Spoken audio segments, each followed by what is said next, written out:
Good morning, dear students. Today we are going to start chapters of physics. Those are included in PCS. ठीक है? Topics देखते हैं कौन से हैं.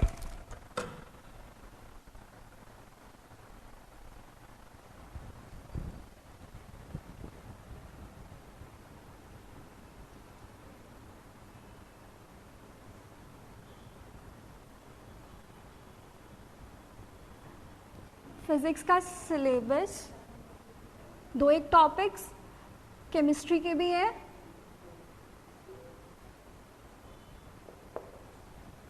We are going to study these. The topics are, first one is force, second one is, बंद होगी window आप पे. Second one is energy.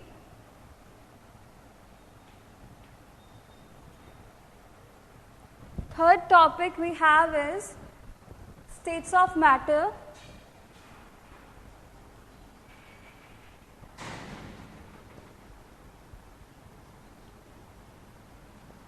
Fourth one included in our syllabus is light. Fifth one is sound. Sixth one is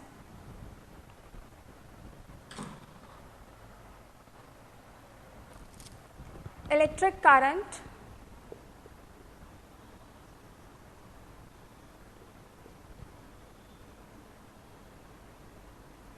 And the last one is telecommunication.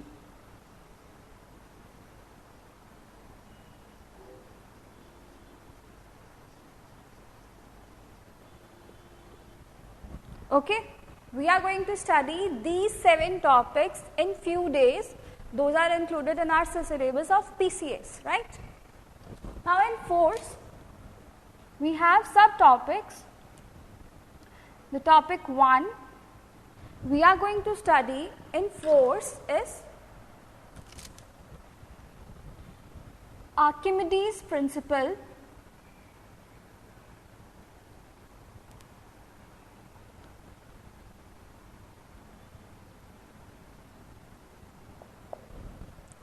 Next subtopic is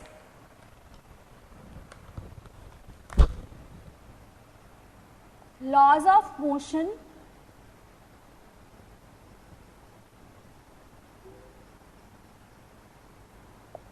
And the third one is law of gravitation.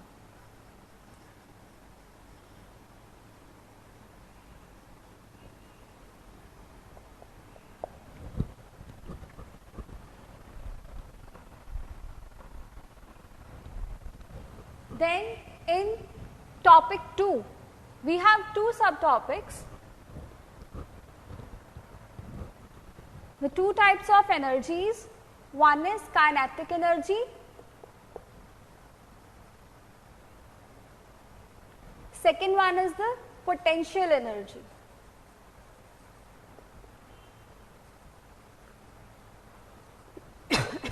Sorry. Okay. We are going to study these topics. For now, today, we are going to study these 5 topics in our class.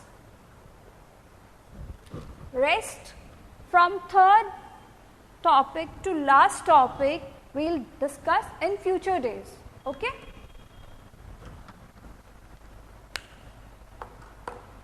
सबसे पहले physics क्या है?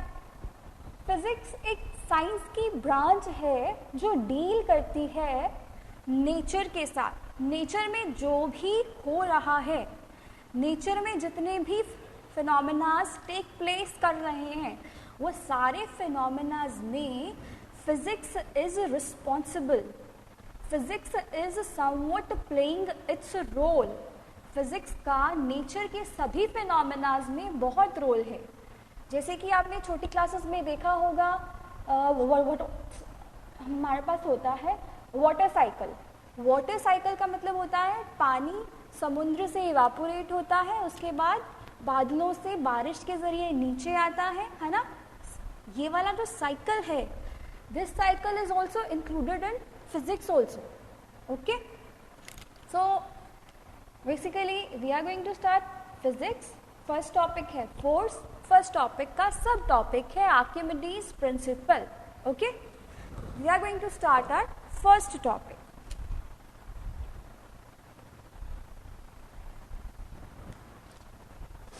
We can also see the subtopics of next parts also. The subtopic of states of matter. Let's see. Write them down. First part of states of matter is versatile nature of matter. Versatile nature of carbon actually, sorry. Second topic in this is structure of matter.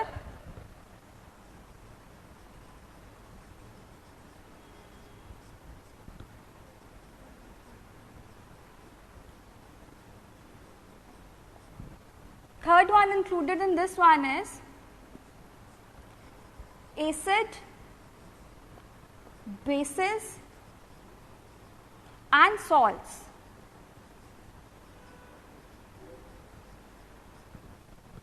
Fourth one included in this topic is action of soaps and corrosion on metals.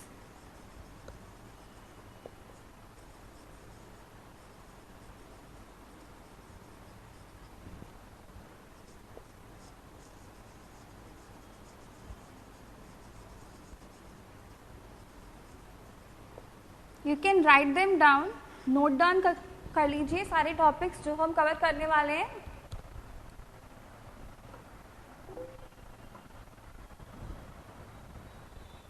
उसके बाद light में जो हमारे सब topics आने वाले हैं वो मैं आपको ये नोट डाउन कर लो, उसके बाद बताती हूँ. Note them down.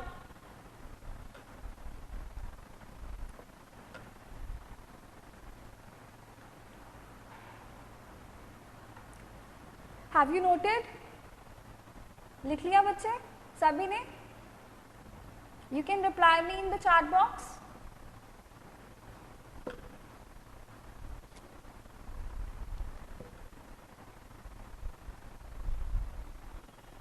Chat box में आप मुझे बता सकते हैं कि क्या आप ये टॉपिक्स नोट डाउन कर चुके हैं?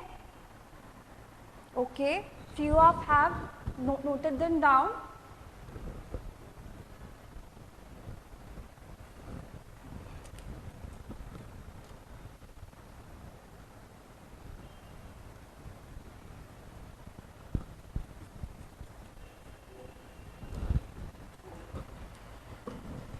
Okay, you all might have noted them down.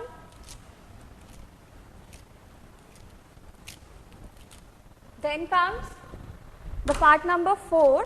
Part number 4 is light, and light includes two subtopics. First one is reflection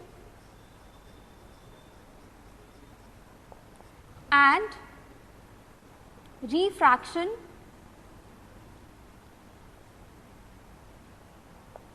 and the second one is their applications.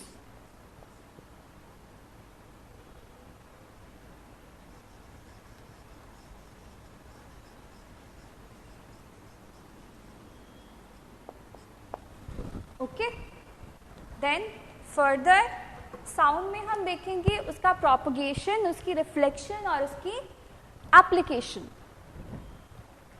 Sound के मैं यहां पे लिख देती हूं नीचे.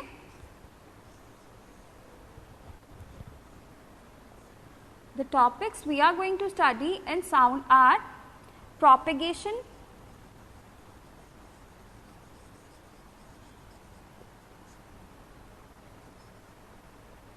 its reflection,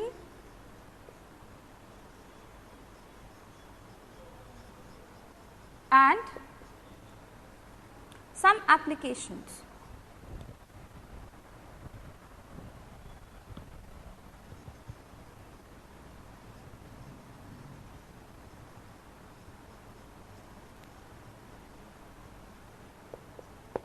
ठीक है, ये हमारे 2 टॉपिक्स हो गए कवर, लाइट और साउंड। उसके बाद हम लास्ट टॉपिक्स देख लेते हैं, लास्ट 2 टॉपिक्स। नोट डाउन हो गया बच्चे ये?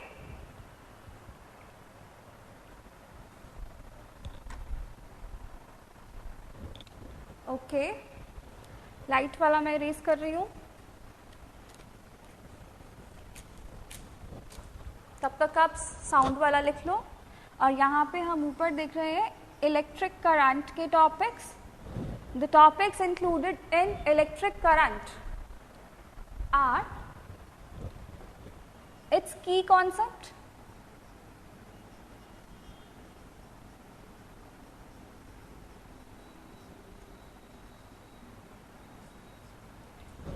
and some applications.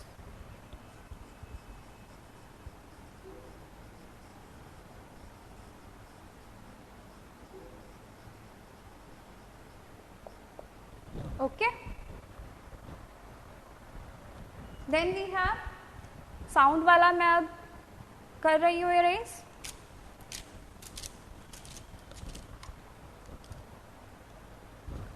लास्ट में आपका टॉपिक आता है telecommunication.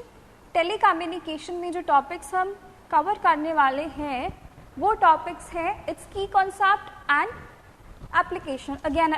Okay,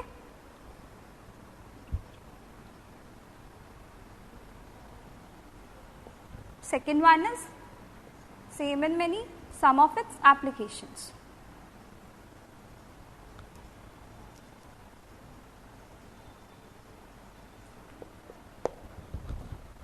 So this is all we are going to cover in some days.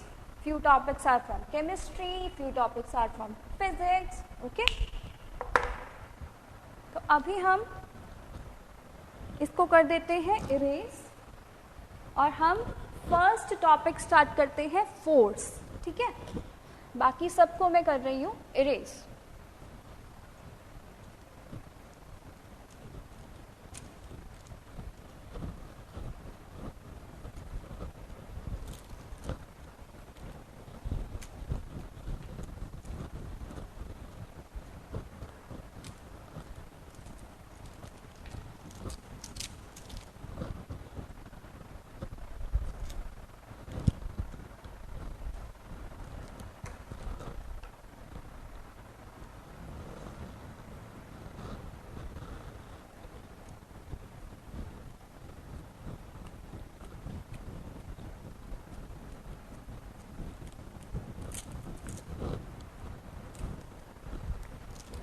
We are going to study today is force, and the very first topic in this topic is Archimedes principle. Write it down.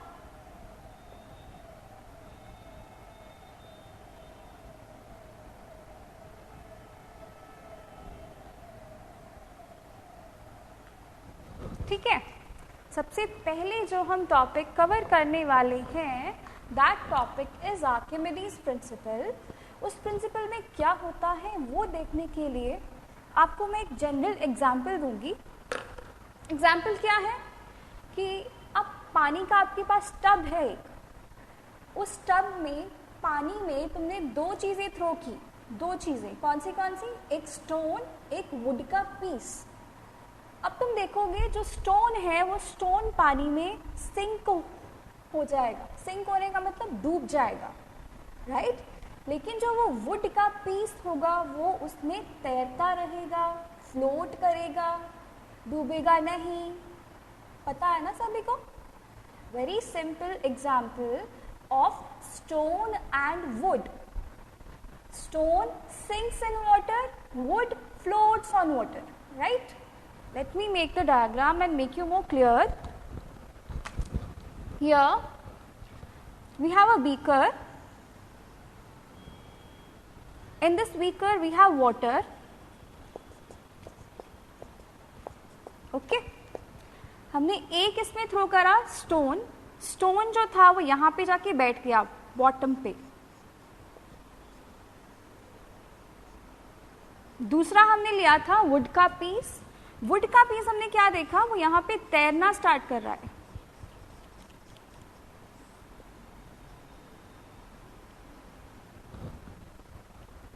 पता होगा ये तो सभी को, है ना, कि लकड़ी जो है वो पानी पे तैरती है और जो पत्थर है वो पानी में डूब जाता है। अब साइंस जो है, साइंटिस्ट जो हैं, वो लोग इस चीज को इग्नोर नहीं कर सकते। वो लोग ने सोचा ऐसा क्यों है भाई, दो ऑब्जेक्ट्स थे, दोनों को हमने पानी में फेंका, एक ऑब्जेक्ट डूब गया, दूसरा ऑब्जेक्ट तैर रहा है, क्यों? So they tried to find out कि क्या रहस्य है इसके पीछे, क्या इसके पीछे क्यूरियोसिटी, थ्योरी है, क्या है। तो वो देखते हैं क्या थी। सबसे पहली बात,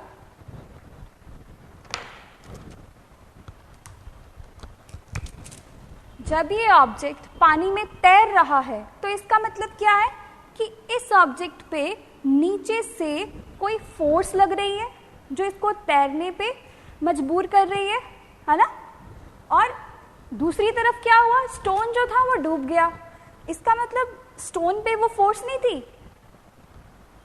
हमारे दिमाग में ये आया कि ये वाला चीज जो फ्लोट कर रहा है उस पे नीचे से कोई धक्का था, कोई पुश था, कोई फोर्स थी, है ना, जो उसको तैरने दे रही थी, राइट। अभी दूसरी तरफ हमने देखा स्टोन जो था, स्टोन बॉटम पे था, दैट मीन्स वो फोर्स स्टोन पे नहीं थी, वो फोर्स स्टोन पर भी थी, पर वो फोर्स स्टोन के और इसके वेट पर भी डिपेंड करती थी। क्यों? जो किसी भी ऑब्जेक्ट का वेट होता है, किसी भी बॉडी का जो वेट होता है वो हमेशा वर्टिकली डाउनवर्ड डायरेक्शन में लगता है। वर्टिकली डाउनवर्ड मतलब नीचे वाली डायरेक्शन में, ठीक है। दैट मीन्स ये वाली वुड के ब्लॉक का वेट वर्टिकली डाउनवर्ड लग रहा था और इसको एक फोर्स ऊपर को भेज रही थी ताकि ये तैरता रहे। अब क्योंकि स्टोन का वेट ज्यादा है, क्योंकि स्टोन का वेट ज्यादा है इसलिए स्टोन डूब गया, क्योंकि वुड का वेट कम था इसलिए वुड तैर रहा था। इसकी आपको मैं एक एग्जाम्पल देती हूँ। सपोज यहाँ पे कोई खाने की चीज है, ठीक है। एक बंदा है जो मोटा है, दूसरा बंदा है जो बहुत ज्यादा वीक है, बहुत ज्यादा वीक। यहाँ पे कोई खाने की चीज है, सपोज एक कैंडी है, राइट।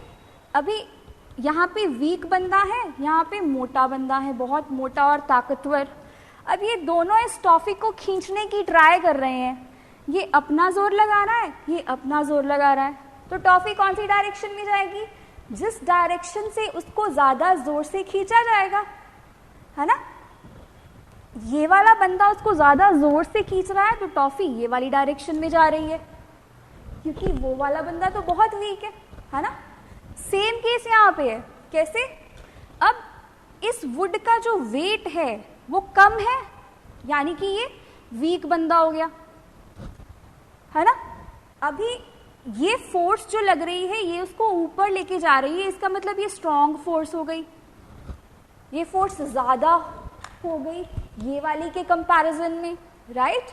दैट मीन्स जब नीचे वाली फोर्स ज्यादा होगी, ऊपर धकेलने वाली फोर्स, तब तुम्हारी बॉडी फ्लोट करेगी। जब तुम्हारी बॉडी की वेट वाली फोर्स ज्यादा होगी तब तुम्हारी बॉडी डूब जाएगी। क्या ये कॉन्सेप्ट क्लियर है बच्चे? Is this concept clear to you? मैंने अभी तक आपको आर्किमिडीज प्रिंसिपल नहीं बताया है, मैंने जस्ट उसका अभी कॉन्सेप्ट बताया है। क्या ये कॉन्सेप्ट क्लियर है?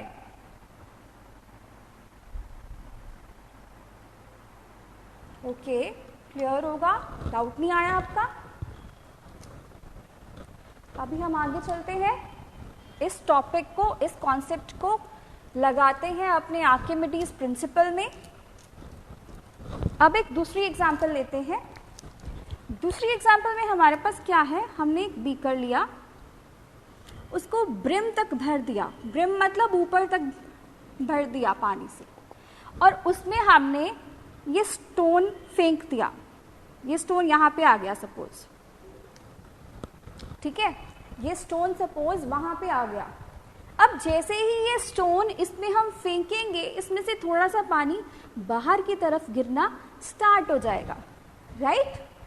तुमने एक बीकर लिया था, उसको तुमने ऊपर तक भर दिया था, उसमें तुमने स्टोन को फेंका। जब तुम स्टोन को फेंकोगे तब उसमें से पानी आउटफ्लो करेगा, बाहर की तरफ गिरेगा। कॉमन सेंस है ये तो, राइट।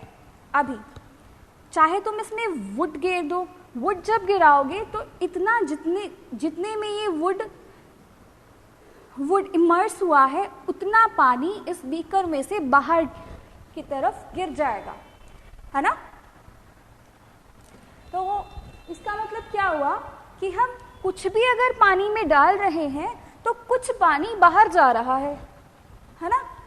अभी ये कॉन्सेप्ट को दिमाग में रखना। अभी मैं एक न्यू डायग्राम बना रही हूं। इसमें क्या है, हमने एक पाइप कनेक्ट कर दी बीकर के साथ दूसरे बीकर में जो कि खाली है। ये वाला बीकर एम्प्टी है और हमने बड़े वाले बीकर को जहां से पाइप स्टार्ट हो रही है वहां तक भर लिया, ठीक है। अब हमने दूसरा काम क्या किया, इसमें स्टोन फेंक दिया। स्टोन यहां पे आ गया। अब मैं यहाँ पे स्टोन और वुड दोबारा बोल रही हूँ। दैट डजंट मीन ये प्रिंसिपल सिर्फ स्टोन और वुड के लिए ही है। ये प्रिंसिपल सारी बॉडीज के लिए है जिनको हम पानी में फुली या फिर पार्शली फेंक देते हैं। फुली पार्शली वर्ड मैंने क्यों यूज किया, फुली या पार्शली कुछ बॉडीज इसमें इमर्स होती हैं, जैसे कि वुड इसमें पार्शली जाता है। पार्शली मतलब कुछ पार्ट उसका पानी में होता है, कुछ पार्ट उसका बाहर होता है। स्टोन जो है कंप्लीटली जाता है पानी में, है ना। तो मैंने ये वर्ड यूज किया। अभी जैसे ही तुम इसमें स्टोन फेंकोगे इसका लेवल पानी का ऊपर की तरफ जाएगा और पानी इसमें फ्लो होना स्टार्ट हो जाएगा और इसमें पानी कलेक्ट होना स्टार्ट हो जाएगा, राइट। आई होप ये क्लियर होगा अभी, है ना। तो अब तुम लोग एक चीज नोट डाउन करो। अच्छा, उससे पहले एक चीज सुन लो, बड़ी इंपॉर्टेंट चीज है जो मैं यहाँ पे बार बार बोल रही थी कि नीचे से पुश लग रहा है, नीचे से पुश लग रहा है। वो पुश को हम क्या बोलते हैं, बायंट फोर्स बोलते हैं।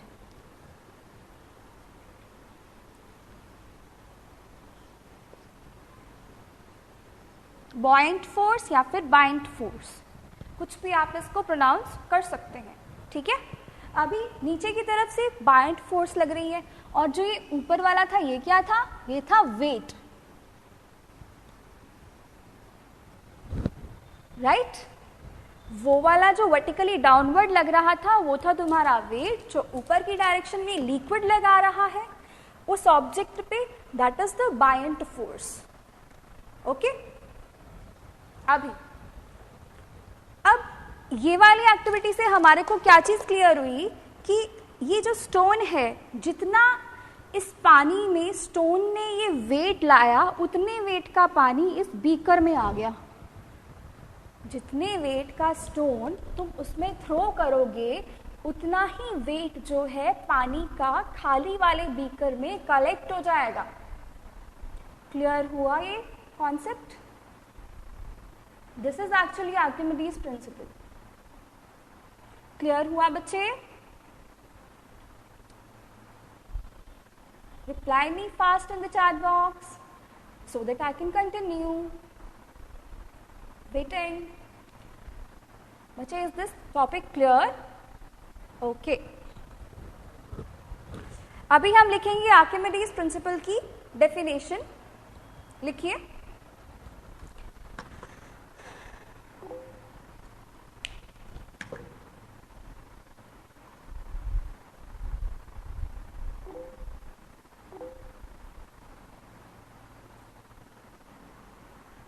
Write down the definition of Archimedes principle.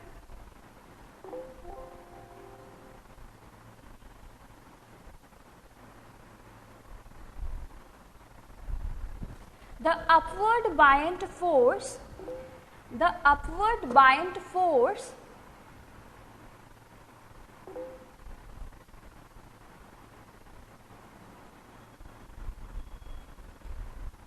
that is exerted on a body, that is exerted on a body which is immersed in a fluid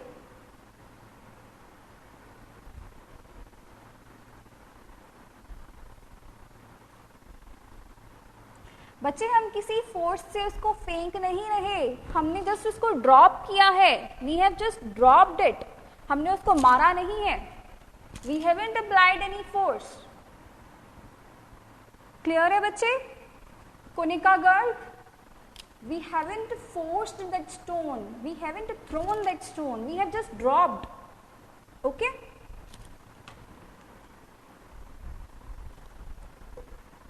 the upward bind force that is exerted on the body which is immersed in a fluid, which is immersed in a fluid, whether partially or fully, whether partially or fully, is equal to the weight of the fluid, the weight of the fluid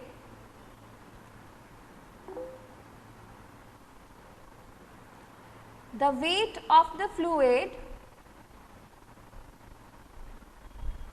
that the body displaces, that the body displaces and acts in the upward direction, and acts in the upward direction. Let me repeat it once again.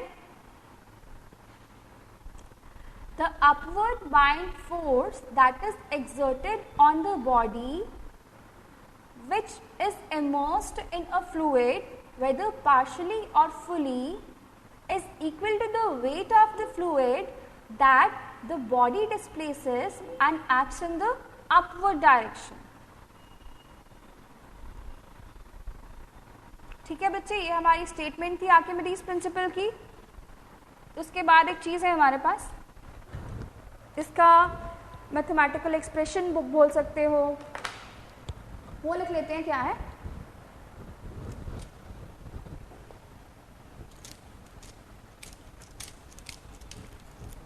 इसका mathematical expression क्या है? जो तुम्हारी bind force है, अच्छा सबसे पहली चीज, ये तुम्हारा वुड है एयर में, ये तुम्हारा वुड है वाटर में। अब एक बहुत ही कॉमन सी चीज पूछूंगी, जब आपका वुड हवा में होगा क्या तब, और जब आपका वुड पानी में होगा तब भी, क्या इन दोनों केसेस में वुड के ब्लॉक का वेट सेम होगा? एक एग्जांपल देती हूँ, उससे आपको आंसर करना इजी हो जाएगा। यू वर टेकिंग बाथ, तो आपने क्या किया, आपने पानी का मग लिया, खाली मग को तुमने बाल्टी में डिप करना चाहा फोर्स करके, है ना? तो तुम क्या देखते हो, वो कप एकदम से बाहर आता है, जब तक वो खाली है तब तक, है ना?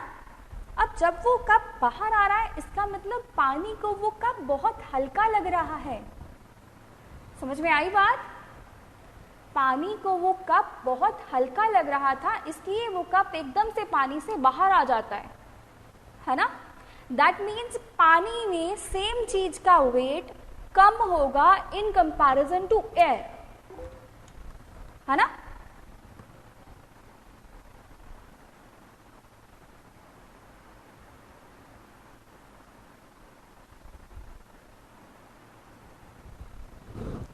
आपको ये चीज क्लियर नहीं हो रही है, दोबारा बता देती हूँ। पानी का एक कप है, खाली है, वो पानी का मग खाली है, वो खाली मग को जब तुम पानी में डिप करते हो, वो डिप नहीं होता, एकदम से वो बाहर आता है। ये वाली चीज क्लियर है?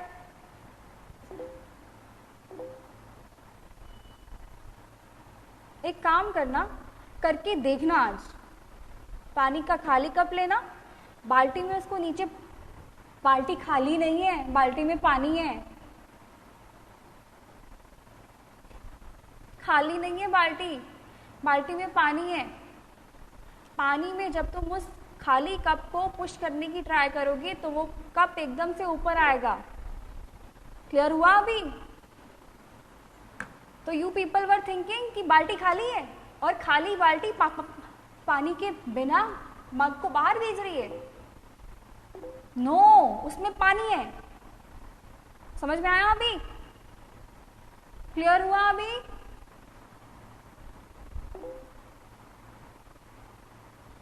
है ना? तो वो जो मग था वो बाहर आता है। वो क्यों आता है एकदम से? क्योंकि पानी को लगता है वो मग बहुत हल्का है। पानी का वेट ज्यादा। नो, वुड जो है, वुड पानी में फ्लोट करता है। क्यों करता है?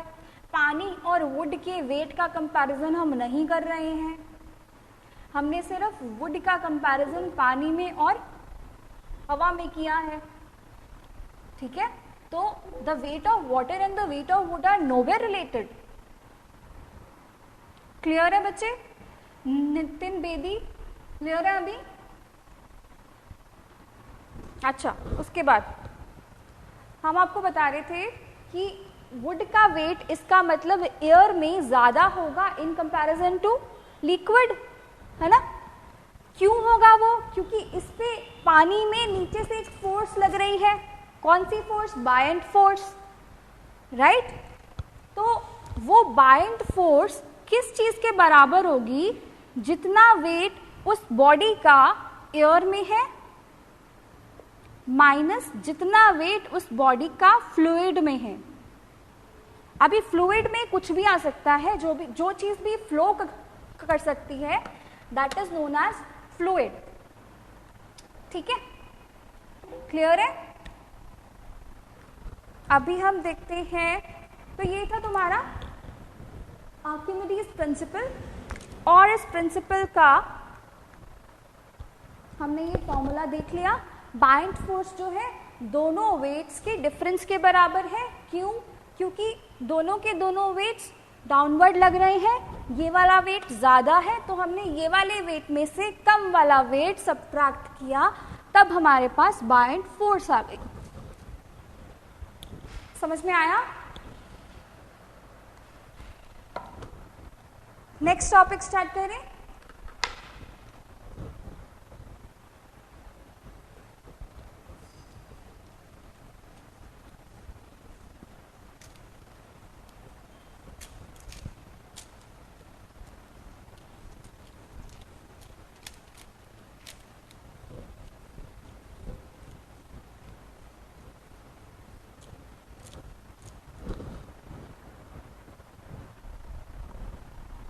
बच्चे, वुड के वाटर एब्जॉर्ब करने की हम वेट नहीं करेंगे। हमने जस्ट उसको एक सेकेंड के लिए डाला और हमने देख लिया कि वो फ्लोट कर रहा है। We have not left that wood in the water for a day. समझ में आया? We will not wait for that. Clear is it?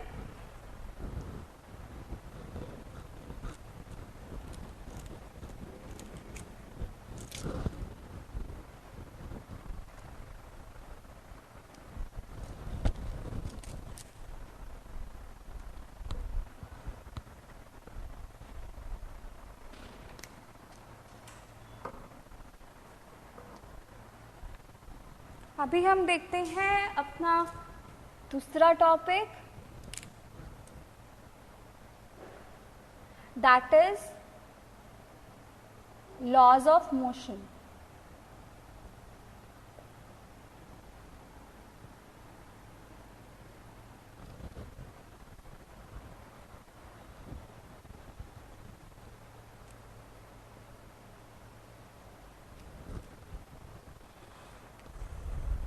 ये आप लोगों ने क्लास 9 में भी किया होगा, laws of motion, Newton's laws of motion, right? Motion chapter में। जिन्होंने नहीं किया है उनके लिए ये बहुत बहुत इजी होने वाला है, so you need not to worry. सबसे पहले हम बात करेंगे न्यूटन की फर्स्ट लॉ। पहले हम कुछ लिखते नहीं है, हम जस्ट डिस्कस करते हैं कि उसमें क्या है। न्यूटन के फर्स्ट लॉ में बच्चे क्या है? सबसे पहले हमने बोला लॉज ऑफ मोशन। मोशन का मतलब movement. Something is moving from one place to another place, right? कोई चीज़ है जो मूव कर रही है, उसको हम बोलते हैं कि that particular thing is in motion, right. अभी हमारे को देखना है कोई चीज़ कैसे मूव करती है, कैसे उस पर फोर्स लगती है, क्यों कोई चीज़ चलती है, क्यों कोई चीज़ रुकती है ना। तो उसमें हम देखते हैं फर्स्ट लॉ क्या है। एक बॉल है तुम्हारे पास, बॉल को रख दिया तुमने ग्राउंड पे, ठीक है। अभी जब तक तुम उस बॉल को धक्का नहीं मारोगे, क्या वो बॉल अपने आप से मूव करना स्टार्ट करेगी? एक बॉल है, तुमने ग्राउंड पे बहुत आराम से उसको रख दिया, जब तक तुम उसको पुश नहीं करोगे या कोई चीज़ उसको धक्का नहीं मारेगी, तब तक वो बॉल अपनी जगह से नहीं हिलेगी, ठीक है। दूसरी चीज़, जब वो बॉल मूव कर रही है, जब तक उसको कोई आगे से आके एकदम से नहीं रोकेगा, तब तक वो एकदम से नहीं रुकेगी। Now that is the different case कि जब एक बॉल है, बॉल रोल हो रही थी, वो स्लो होते होते होते होते होते होते लास्ट में रुक जाती है ना। अभी हम उसकी बात नहीं कर रहे हैं, क्योंकि वो वाले केस में फोर्स ऑफ फ्रिक्शन अपना रोल प्ले कर रही है। फोर्स ऑफ फ्रिक्शन आपके इस कोर्स के सिलेबस में इंक्लूडेड नहीं है, तो हम वो वाले केस की बात नहीं कर रहे हैं, ठीक है। हम बात कर रहे हैं उस केस की कि तुम्हारी एक बॉल बहुत तेज मूव हो रही है, हमने उस बॉल को एकदम से, जब तक हम उसको स्टॉप करने की ट्राई नहीं करेंगे, वो नहीं रुकेगी, वो चलती जाएगी, है ना। दैट मीन्स कोई भी बॉडी है, जब वो रुकी हुई है तब वो रुकी हुई रहेगी, जब तक उसको कोई धक्का नहीं मारेगा, जब तक एक्सटर्नली उस पर कोई फोर्स नहीं लगेगी। अब एक्सटर्नली का मतलब क्या है? बाहर से हम उस पर फोर्स नहीं लगाएंगे। दूसरी चीज़, जब कोई बॉडी यूनिफॉर्मली मूव कर रही है, यूनिफॉर्मली का मतलब है सेम स्पीड से, तब वो सेम स्पीड से मूव करते रहेगी, है ना। अब उसका जो मोशन है वो चेंज क्यों होता है? क्योंकि ग्राउंड जो है उसमें फ्रिक्शन फोर्स होती है, फ्रिक्शनल फोर्स। अभी वो फ्रिक्शनल फोर्स क्या होती है कि वो तुम्हारी बॉडी के मोशन को ओपोज करती है, वो तुम्हारी बॉडी को कहती है कि रुक जा रुक जा रुक जा। क्योंकि वो सपोज तुम्हारी बॉल ये डायरेक्शन से ये डायरेक्शन में आ रही थी, तो तुम्हारी जो फोर्स ऑफ फ्रिक्शन है वो ये वाली डायरेक्शन में आएगी, और बॉल ये वाली डायरेक्शन में जा रही थी। ये फ्रिक्शनल फोर्स उसको रोक देगी थोड़े टाइम के बाद, है ना। But that is not studied here. Here we are having कि एक यूनिफॉर्म, हमने फ्रिक्शन को निग्लेक्ट कर दिया। जब हम न्यूटन का लॉ पढ़ रहे हैं तब we have neglected force of friction, okay. We have assumed कि सपोज कोई फ्रिक्शन नहीं है, तब जब कोई बॉडी यूनिफॉर्म मोशन से मूव कर रही है, वो मूव करते रहेगी। फर्स्ट लॉ यही है। क्या है? लिखिए,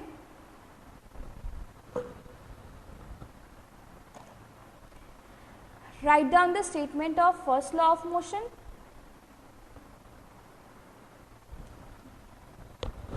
The first law of motion implies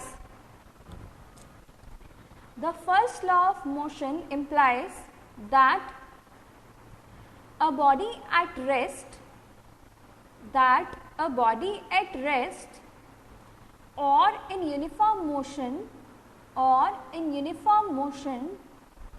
will continue to be at the rest or uniform motion until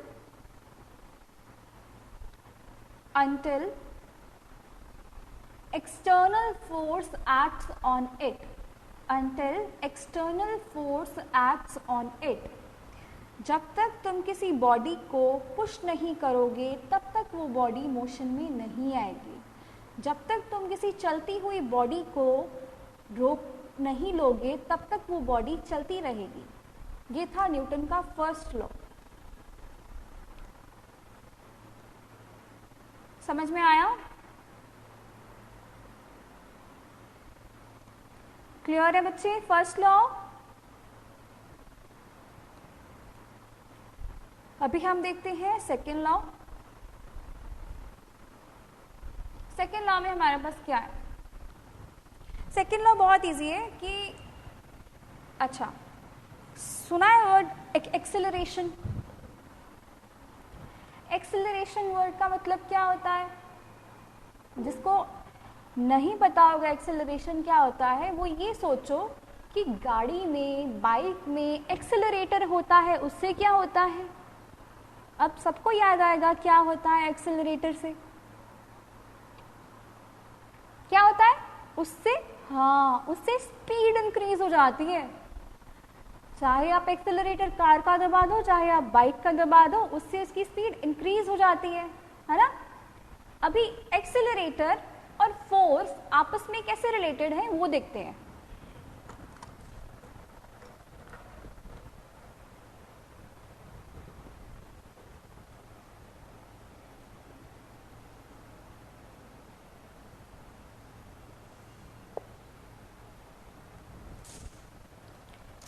ये मेरे पास एक बॉल थी,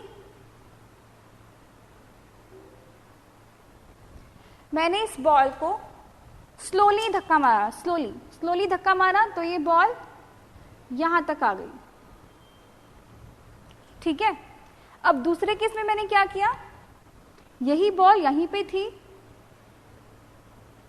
मैंने इसको बहुत जोर से धक्का मारा तब ये बॉल यहां तक आ गई।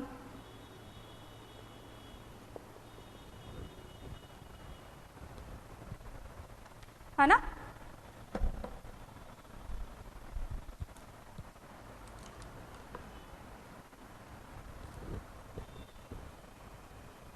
दोबारा एक बार बता देती हूं एक्सेलरेशन क्या है। एक्सेलरेशन क्या है? जिससे स्पीड इंक्रीज होती है। अब स्पीड कैसे इंक्रीज हुई? ये वाले केस में देखो, यहां पे हमारे पास बॉल थी, हमने इस बॉल को धीरे से धक्का मारा तो ये बॉल यहां तक आई, हमने इस बॉल को बहुत जोर से धक्का मारा तो ये बॉल यहां तक आ गई। है ना?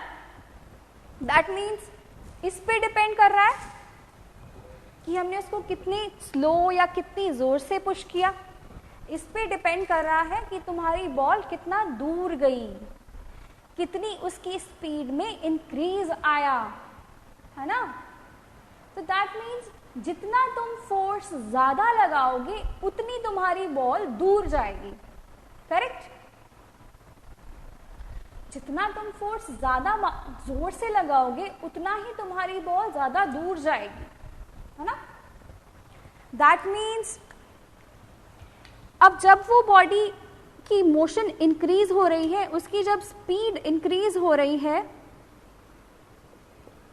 ये वाले सिंबल का मतलब होता है इंक्रीज होना, ये वाले सिंबल का मतलब होता है इंक्रीज होना, ये वाले सिंबल का मतलब होता है डिक्रीज होना। ठीक है? अभी जब तुम्हारी स्पीड इंक्रीज होगी इसका मतलब तुम्हारी बॉडी में एक्सेलरेशन आया है, क्योंकि एक्सेलरेशन क्या होता है? Rate of change of velocity होता है। जितना तुम्हारा स्पीड वेलोसिटी में चेंज आएगा उतना ही तुम्हारा एक्सेलरेशन होगा। अभी जब तुम ज्यादा जोर से मारोगे तब उस बॉडी में ज्यादा एक्सेलरेशन आएगा, जब तुम उसे धीरे से मारोगे तब उस बॉडी में कम एक्सेलरेशन आएगा। है ना? दैट मीन्स ये तुम जो ये कर रहे हो दिस इज द फोर्स ना, एक्चुअली तुम उसको फोर्स लगा रहे हो, उस पर पुश कर रहे हो एकदम से। है ना? अभी जब तुम ये धीरे से लगाओगे फोर्स तब इतना डिस्टेंस ट्रैवल करेगी बॉल, और जब तुम जोर से लगाओगे तो बहुत तेज जाएगी वो ball. That means force and acceleration are related to each other,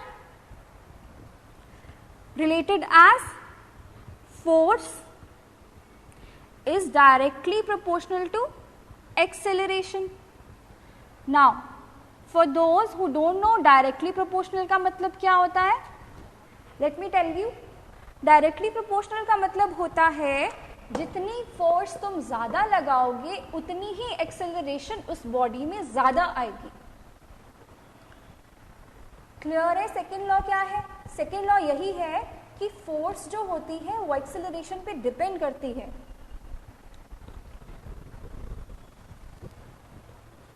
sorry, acceleration जो है वो फोर्स पे डिपेंड करती है। जितना तुम फोर्स ज्यादा लगाओगे उतनी एक्सेलरेशन ज्यादा आएगी।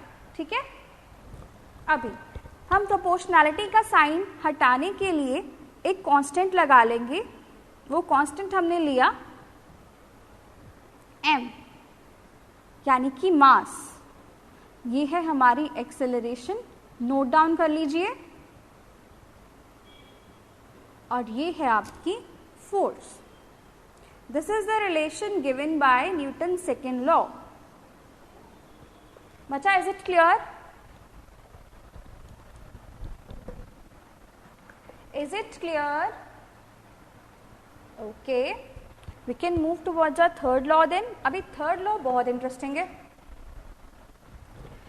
अभी इंटरेस्टिंग क्यों बोला मैंने? क्योंकि लड़ाई करनी किसको पसंद नहीं होती, खास करके अपने भाई बहन के साथ, है ना? अभी मैंने लड़ाई की बात क्यों की? That means third law is related to fight. Third law is related to fight. Okay. हाँ, third law is related to fight. How? Let me tell you. अच्छा, आपके भाई ने आपको थप्पड़ मारा, तो क्या आप चुपचाप वो थप्पड़ खा लेंगे? क्या आप उसको रिप्लाई नहीं देंगे कि तूने मेरे थप्पड़ कैसे मारा, मैं भी तेरे थप्पड़ मारूंगा? देंगे ना रिप्लाई? क्योंकि इतना शरीफ आजकल के ज़माने में नहीं होता है कि तूने मेरे मार दी, चल कोई बात नहीं, मेरा भाई है, मेरे अगर मार भी दिया तो यू विल से नो, मैं भी अब तेरे मारूंगा, है ना? अभी ये क्या हुआ? तुम्हारे भाई ने तुम्हारे थप्पड़ मारा तो तुमने रिएक्ट किया, मैं भी तेरे थप्पड़ मारूंगा। These are action and reaction. Let me tell you how.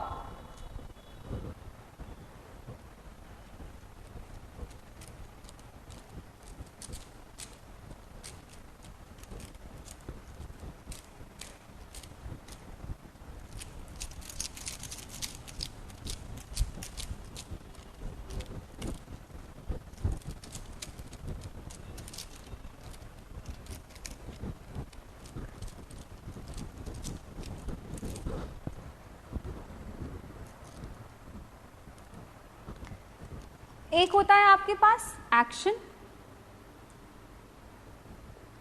एक होता है आपके पास रिएक्शन। अभी एक्शन क्या था कि आपके भाई ने आपके थप्पड़ मारा, वेरी सैड। अब आपको आया गुस्सा, तो आपने भी उसको एक खींच के मारा, वो था आपका रिएक्शन, वो था उसका एक्शन। इसका मतलब क्या हुआ? हर एक एक्शन का इक्वल मतलब जितना जोर से उसने मारा था उतना ही जोर से आप उसको मारने की ट्राई करोगे, है ना? एक ऑब्जेक्ट का जितना हमारे पास एक्शन होता है उसकी इक्वल और अपोजिट ही उसका रिएक्शन होता है। Every action has equal and opposite reaction. This is your third law. ये क्या है? ये थर्ड लॉ है आपका।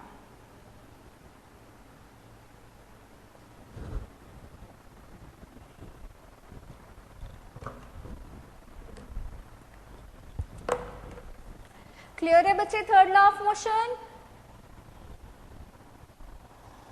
जो बच्चे साइंस के बैकग्राउंड से है वो बच्चे बता रहे हैं, very good. Every action has an equal, but आप इक्वल तो आपने लिख दिया, आप अपोजिट लिखना भूल गए। Without opposite your definition is incomplete. You have to be very very very clear, okay? For every action there is equal and opposite reaction. This is our Newton's third law of motion. Is it clear? Is it clear, बच्चे? Okay. Let us move to the next topic then.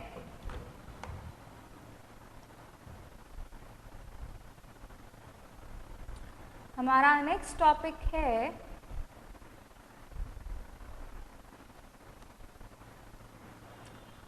Law of gravitation.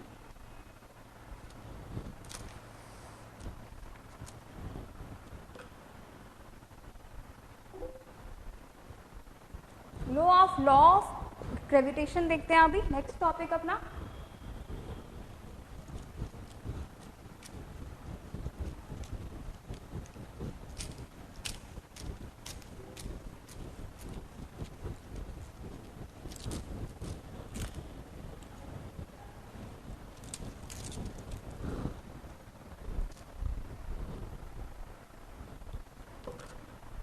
Okay, very good, very good Ekamdeep Sharma, I am impressed.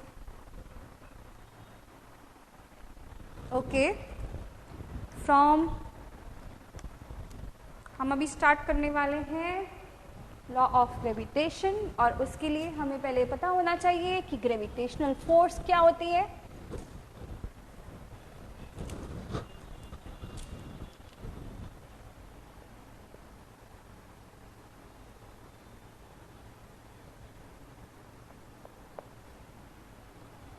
Law of gravitation. Sorry, it is not laws, it is law. For knowing what is law of gravitation, you should first know gravitation क्या होता है.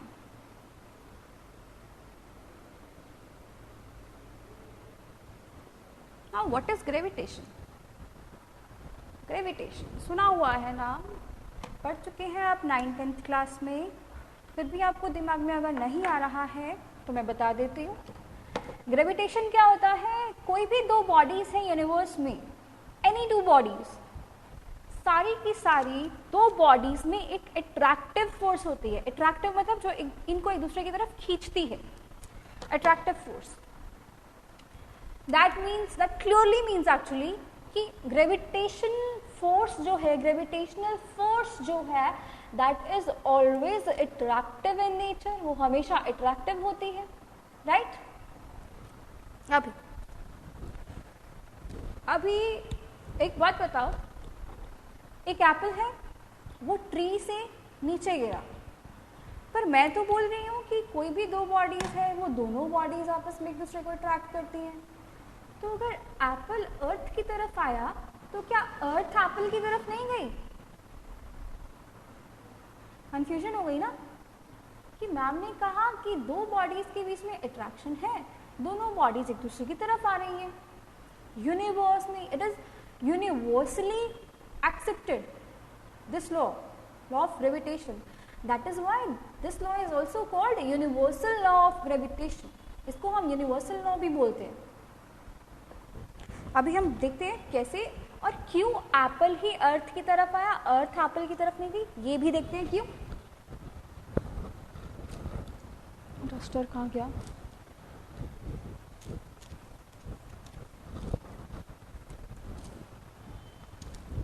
ये हमारे पास दो bodies हैं, एक का मास है m1, दूसरे का मास है m2. इन दोनों में जो डिस्टेंस है वो है स्मॉल r के बराबर. और हमने ये सपोज किया है, सपोज क्या होता ही है कि कोई भी दो ऑब्जेक्ट्स हैं, कोई भी दो मासेस हैं, उन दोनों में अट्रैक्टिव फोर्स होगी जो कि ग्रेविटेशनल फोर्स होगी. ठीक है, यहाँ तक स्टोरी क्लियर है. उसके बाद हमने बात की अर्थ और एप्पल की. अब एक बात का जवाब दो, आपने पढ़ा न्यूटन का दूसरा लॉ, क्या था वो जिसने हमें एक्सप्रेशन दिया था F is equal to ma, right? अभी लॉ के अकॉर्डिंग मास तो डिपेंड करता है, F upon m is equal to a आ गया, है ना? अभी हम अगर देखें मास और एक्सेलरेशन जो है वो इनवर्सली प्रोपोर्शनल है एक दूसरे के. हमने सपोज कर लिया the force is constant, and if the force is constant then mass is inversely proportional to acceleration. मतलब जितना जिस बॉडी का मास होगा उतना ही वो बॉडी कम एक्सेलरेट होगी. कम क्यों बोला मैंने? क्योंकि वो दोनों इनवर्सली प्रोपोर्शनल है आपस में. डायरेक्टली प्रोपोर्शनल होते तो हम बोलते एक चीज अगर बढ़ रही है दूसरी चीज भी बढ़ेगी, पर यहाँ पे जब हम इनवर्सली प्रोपोर्शनल बोलते हैं तब हम कहते हैं एक चीज अगर बढ़ेगी तो दूसरी चीज कम होगी. इनवर्सली की यूज कर रही हूँ मैं यहाँ पे बार बार, क्योंकि जो मास है वो डिनोमिनेटर में है, 1 अपॉन m है. समझ में आई बात? अभी इसको तुम रिलेट करो वो वाली एग्जाम्पल से. कौन सी वाली? एक तुम्हारे पास अर्थ है, एक तुम्हारे पास एप्पल है. अब एप्पल जो है वो अर्थ पे गिरता है तो हम बोलते हैं कि अर्थ का एक्सेलरेशन कहाँ है? भाई अर्थ का एक्सेलरेशन नहीं दिखेगा। क्यों नहीं दिखेगा? क्योंकि अर्थ का मास और एप्पल का मास जमीन आसमान का फर्क है उसमें। समझ में आ रही है? अर्थ का मास एप्पल के कंपैरिजन में बहुत ज्यादा है, क्योंकि मास पे एक्सेलरेशन डिपेंड कर रहा है। तो जितना मास ज्यादा से ज्यादा होगा उतनी ही एक्सेलरेशन कम होगी, लीस्ट होगी, क्योंकि एप्पल का मास बहुत कम है। एप्पल तो एक डॉट के बराबर भी नहीं है पूरी अर्थ को अगर कंसिडर करें, है ना। तो एप्पल का मास बहुत कम है, इसलिए उसकी एक्सेलरेशन बहुत ज़्यादा है। समझ में आई अभी बात कि एप्पल जो है वो अर्थ की तरफ इसलिए गिरता है। क्लियर है ये कॉन्सेप्ट? ओके, अभी तुमको मैं बताती हूँ कि लॉ क्या है। ये लॉ में ना हम फोर्स निकालते हैं जो ये दोनों बॉडीज के बीच में एक्ट करती है, फोर्स ऑफ ग्रेविटेशन, वो निकालते हैं। वो जो फोर्स होती है, ये दोनों मासेस जो स्मॉल m1 और स्मॉल m2 है, उन दोनों मासेस के प्रोडक्ट के डायरेक्टली प्रोपोर्शनल होता है। और दूसरा बात क्या है, जो इनके बीच में डिस्टेंस है ना, स्मॉल आर के स्क्वायर के इनवर्सली प्रोपोर्शनल होता है। ये एफ जी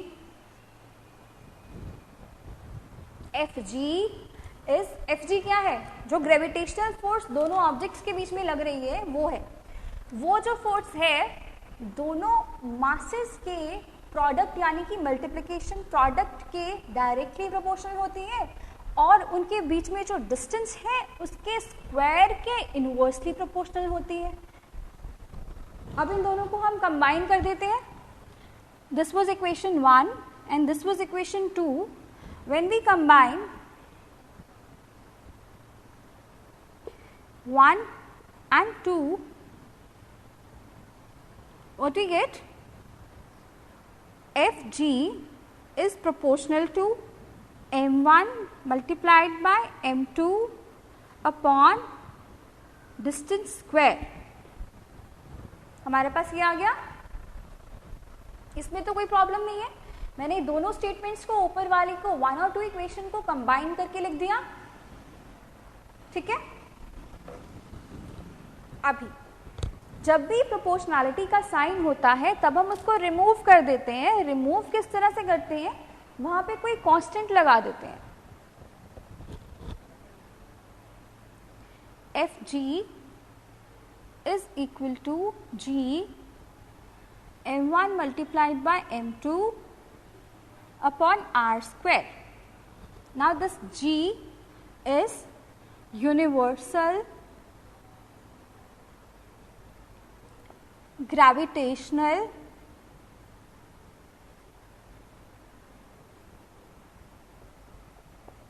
constant.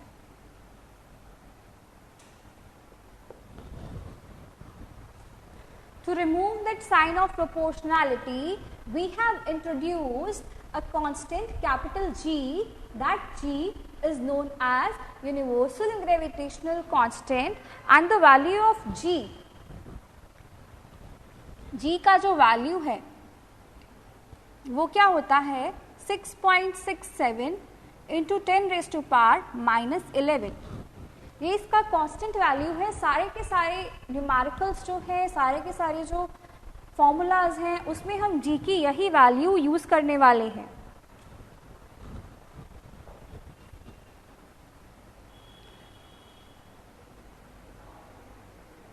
ये है इसके यूनिट्स, मीट्रिक क्यूब पर केजी पर सेकेंड स्क्वायर। ओके, अभी हम आगे देखते हैं। ये था हमारा लॉ ऑफ ग्रेविटेशन। क्या ये टॉपिक क्लियर है सभी को? Okay,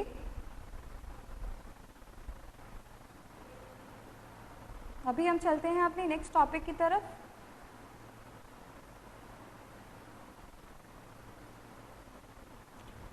kinetic energy. यहां से हमारा एनर्जी वाला टॉपिक स्टार्ट हो रहा है, वो देखते हैं क्या है अभी।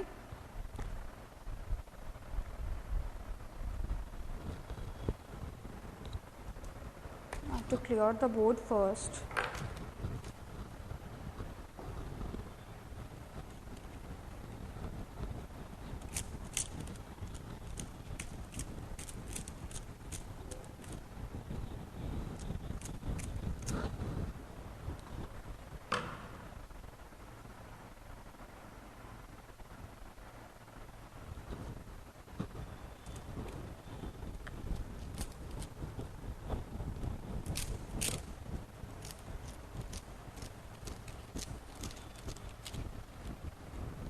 और डोंट वरी, तुम लोग का अगर कुछ नोट करने वाला रह जाता है तो it's not a problem, you will be provided the notes with the PDF, okay, you need not to worry. After this class I will provide you that, okay. But try कीजिए अपनी language में इन चीज़ों को लिख लीजिए, जितना लिख सकते हैं आप। पहले समझिए फिर लिख लीजिए, पर अपना मेन कंसंट्रेशन समझने पर रखिए, क्योंकि नोट्स आपको बाद में मिल जाएंगे।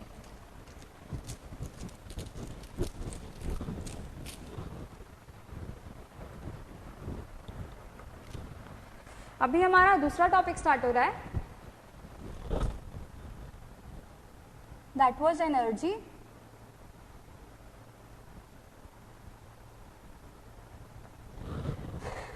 एंड एनर्जी में पहला टॉपिक है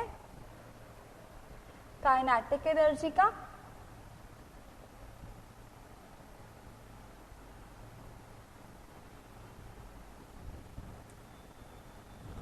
और काइनेटिक एनर्जी को समझने के लिए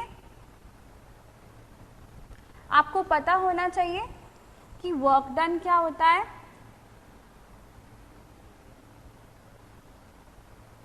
वर्क डन या फिर अकेला वर्क।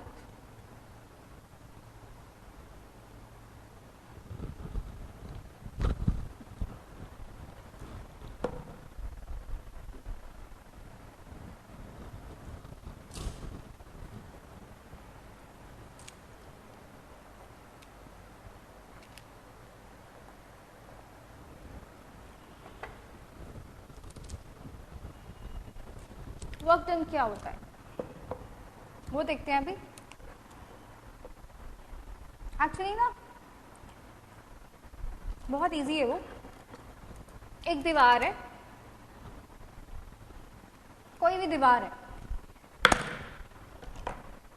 वो दीवार को तुमने धक्का लगाना स्टार्ट किया, पुश करना स्टार्ट किया उस दीवार को, क्या वो दीवार अपनी जगह से हिलेगी?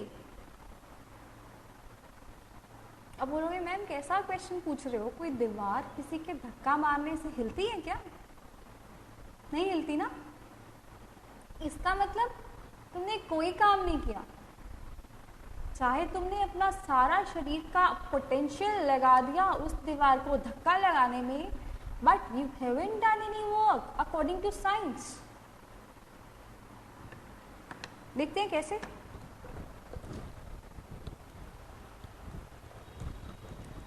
वर्क को हम रिप्रेजेंट कर रहे हैं W से। वर्क जो है दो कंडीशंस पे डिपेंड करता है।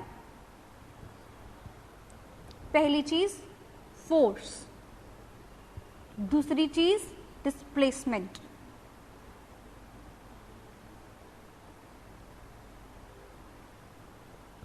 और डिस्प्लेसमेंट में भी एक स्पेसिफिकेशन है, displacement in the direction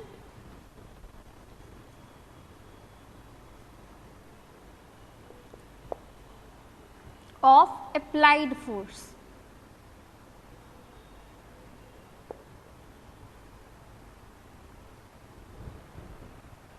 Write down these. लिखिए the conditions, the two conditions needed to be satisfied the two conditions need to be satisfied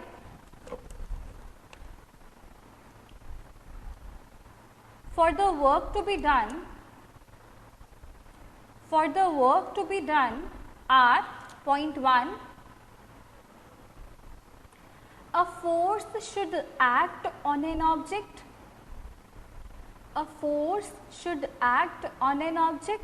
and point 2, the object must be displaced. Point 2, the object must be displaced in the direction of force applied.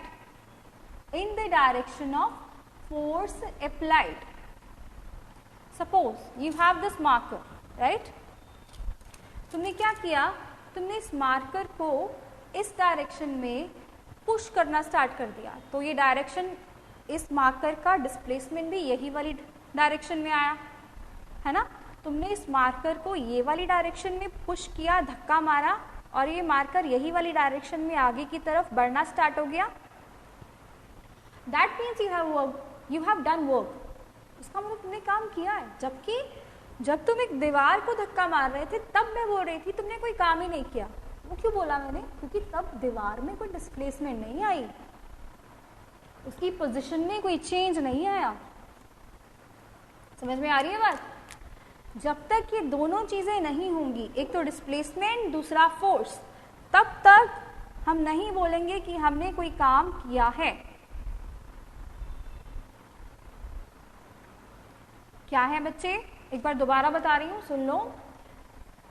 Force जब हम लगा रहे हैं, force मतलब धक्का, जब हम इस मार्कर को इस डायरेक्शन में धक्का लगा रहे हैं तो ये मार्कर यही वाली डायरेक्शन में आगे की तरफ जा रहा है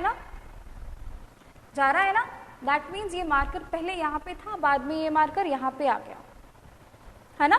दैट मीन्स इसकी पोजीशन में चेंज आ गया, डिस्प्लेस हो गया ये, है ना? क्यों हुआ? क्योंकि हमने फोर्स लगाई, है ना? और जो इसकी डिस्प्लेसमेंट है वो वही डायरेक्शन में है जिस डायरेक्शन में हमने फोर्स लगाई थी. जिस डायरेक्शन में हमने फोर्स लगाई थी उसी डायरेक्शन में ये मार्कर डिस्प्लेस हो गया. समझ में आई बात? तब हम बोलेंगे कि वर्क डन हुआ. जब तुम दीवार को धक्का लगा रहे हो तब फोर्स तो है, फोर्स तो दे रहे हो तुम दीवार को, पर दीवार वही की वही है, उसकी पोजीशन में जरा सा भी चेंज नहीं आया है. तब हम बोलेंगे कोई वर्क नहीं हुआ है. समझ में आई बात? Konika, it was your doubt clear? अच्छा, ये था वर्क. उसके बाद तुम्हारे पास है काइनेटिक एनर्जी. काइनेटिक एनर्जी के अंदर हमारे पास क्या है? हम एक सेटअप अरेंज करेंगे, किस तरह से होगा वो देखिए. वर्क क्लियर है सभी को ना? अभी हम देखते हैं काइनेटिक एनर्जी क्या है.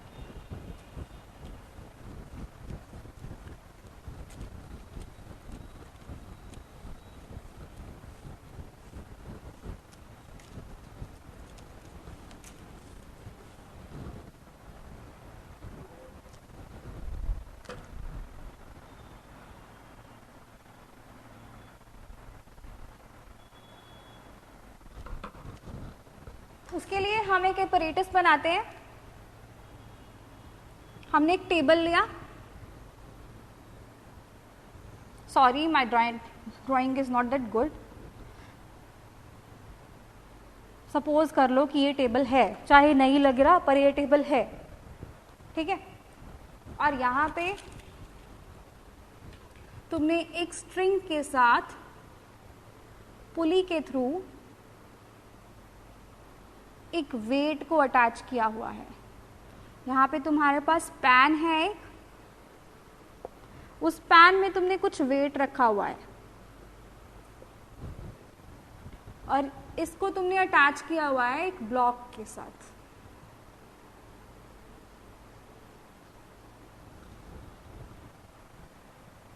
सॉरी, इस पुली को इसके साथ टच करना चाहिए, बड़ा कर देते हैं पुली को।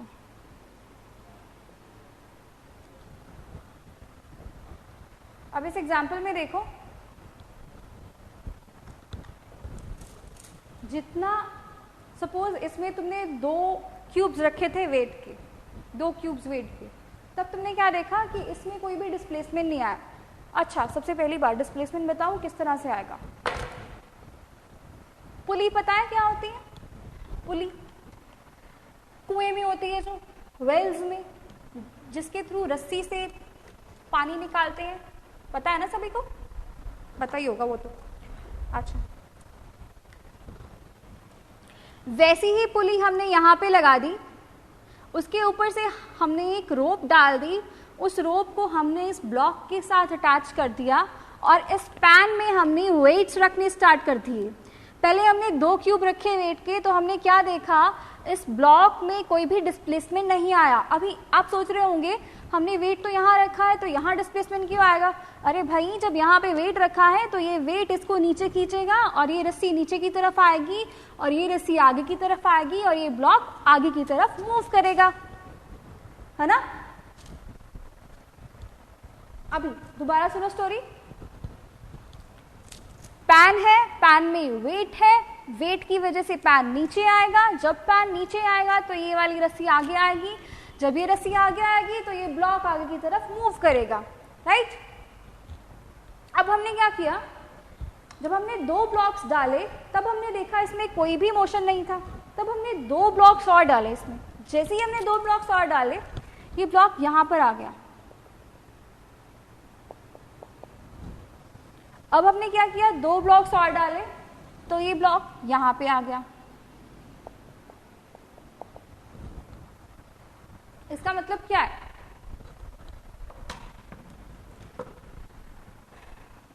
इसका मतलब है जैसे जैसे तुम वेट इंक्रीज करते जा रहे हो उस पैन में, वैसे वैसे तुम्हारा जो ब्लॉक है वो आगे की तरफ आता जा रहा है, उसमें मोशन आता जा रहा है, वो मूव होना स्टार्ट हो रहा है, राइट? मैं एक चीज रीड कर रही हूं, ध्यान से सुन लो उसको। In this activity the moving block does work. इसका मतलब वो ब्लॉक ने काम किया है। क्या काम किया है उसने? क्योंकि उस पर फोर्स लग रही थी वो वाली डायरेक्शन में और उसमें डिस्प्लेसमेंट भी आया वही वाली डायरेक्शन में। ध्यान से देखो, वो ब्लॉक पे फोर्स लग रही थी रस्सी के जरिए ये वाली डायरेक्शन में, और वो ब्लॉक की डिस्प्लेसमेंट भी वही वाली डायरेक्शन में है। इसका मतलब उस ब्लॉक ने काम किया है। In this activity the moving block does work and hence it possesses energy. अभी जो चीज काम कर रही होती है दैट मीन्स उसमें कुछ ना कुछ एनर्जी होती है ना? A moving object can do work, an object moving faster can do more work than an identical object moving relatively slow. अभी जो ऑब्जेक्ट फास्ट मूव कर रहा होगा उसमें ज्यादा एनर्जी होगी। समझ में आ रही है बात? इसका मतलब एक एनर्जी है जो मोशन के लिए रिस्पॉन्सिबल है। एक एनर्जी है जो मोशन के लिए रिस्पॉन्सिबल है। वो एनर्जी को हम क्या बोलते हैं? काइनेटिक एनर्जी बोलते हैं। लिखिए, काइनेटिक एनर्जी की डेफिनेशन लिखिए। The kind of energy, this is that kind of energy which is possessed by the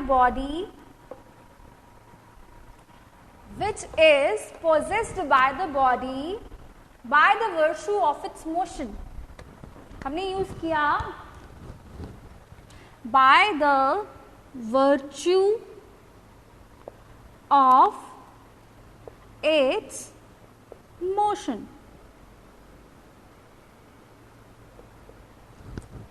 जो एनर्जी मोशन के कारण किसी भी ऑब्जेक्ट में आती है, that energy is known as kinetic energy. वो वाली एनर्जी को हम क्या बोलते हैं? काइनेटिक एनर्जी बोलते हैं। चाहे पुल हो रहा हो चाहे पुश हो रहा हो, दोनों ही केसेस में फोर्स अप्लाई होती है। याद होगा आपको, आपने छोटी क्लासेस में किया होगा, फोर्स की डेफिनेशन में अ पुश और a pull is known as force. Clear बच्चे? Charanjit, is it clear? चाहे आप बॉडी को पुश कर रहे हैं चाहे आप बॉडी को पुल कर रहे हैं, दोनों ही केसेस में आप फोर्स लगा रहे हैं। ओके? अच्छा, काइनेटिक एनर्जी की डेफिनेशन तो अभी आपको क्लियर हो गई है।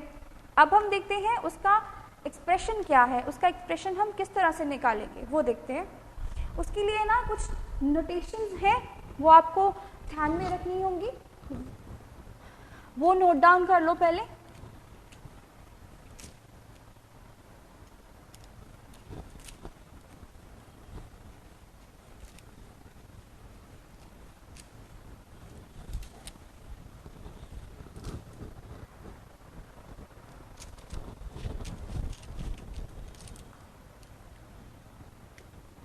U जो होती है वो होती है इनिशियल वेलोसिटी।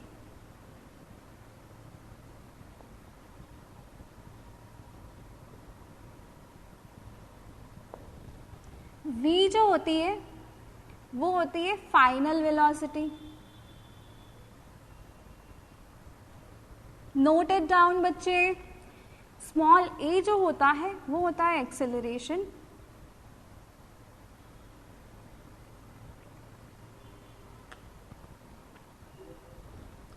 n जो होता है वो होता है मास, और F जो होता है कैपिटल F वो होता है फोर्स।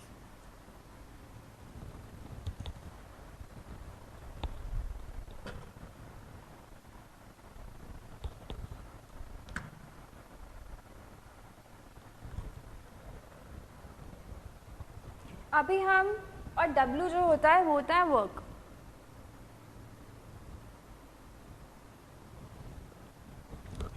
अभी हमने अभी किया जस्ट कि जो तुम्हारा वर्क है वो फोर्स और डिस्प्लेसमेंट पे डिपेंड कर रहा है, और जो स्मॉल s है वो है displacement.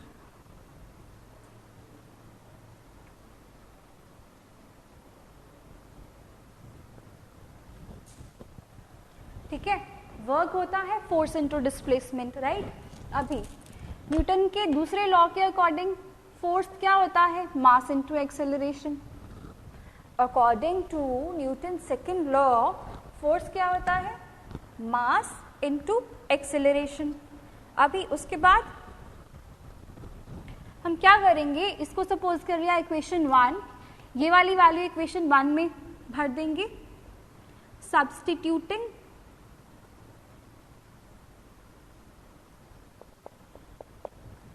F in 1, what we get? W is equal to MAS।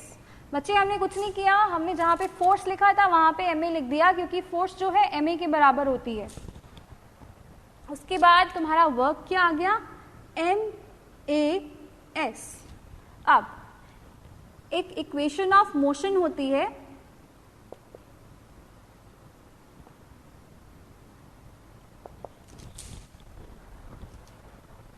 velocity means speed.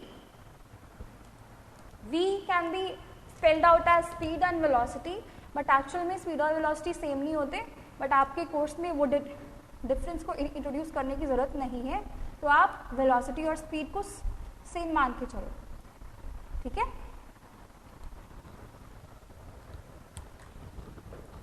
अभी एक हमारे पास इक्वेशन ऑफ मोशन होती है, you have to remember this, v square you have done in class 9 also, v square minus u square is equal to 2as। ठीक है, ये वाले equation में से हम ये डिस्प्लेसमेंट की वैल्यू निकाल लेंगे। इसको रीअरेंज करके s की वैल्यू हमारे पास क्या आ जाएगी? v square minus u square upon 2a। कुछ नहीं किया, रीअरेंज किया है जस्ट, और रीअरेंज करके हमारे पास क्या आ गया, s is equal to v square minus u square upon 2a। ठीक है, अभी इसको मार्क करते हैं इक्वेशन नंबर 2 जो हमने MAS निकाला था, और इसको मार्क करते हैं equation number 3। Now what we have to do, we have to put third equation in second equation. आपको क्या करना है, और एक और बात, जो ये वर्क डन हम निकाल रहे हैं ये एक्चुअल में काइनेटिक एनर्जी ही है ना, क्योंकि जितना काम कर रहा है कोई बॉडी, वो काम क्यों कर रहा है, क्योंकि उसके पास एनर्जी है। क्योंकि यहाँ पे हम मोशन की बात कर रहे हैं, एक्सेलरेशन की बात कर रहे हैं, तो मोशन के टाइम पे जो एनर्जी आती है वो होती है काइनेटिक एनर्जी। तो हम यहाँ पे काइनेटिक एनर्जी भी लिख सकते हैं, kinetic energy is equal to the work done is equal to MAS। तो हमने लिखा kinetic energy is equal to MA, और S की यहाँ पे वैल्यू पुट कर देंगे। कौन सी वैल्यू, जो हमने थर्ड इक्वेशन में निकाली है। कौन सी वैल्यू थी, v square minus u square upon 2a। ठीक है बच्चा, अभी ध्यान से देखो, स्मॉल a यहाँ पे भी है, यहाँ पे भी है, तो we कैन कैंसिल देम। बचा क्या, 1/2 m v square minus u square is the kinetic energy, right? अभी हमने सपोज किया है ये वाले केस में कि जो तुम्हारी इनिशियल वेलोसिटी है, लेट अस से वो 0 है, कि पहले तुम्हारा ऑब्जेक्ट रेस्ट पे था, बाद में उस ऑब्जेक्ट में मोशन आया। जब तुम्हारा इनिशियल वेलोसिटी 0 है, दैट मीन्स तुम्हारा u 0 है।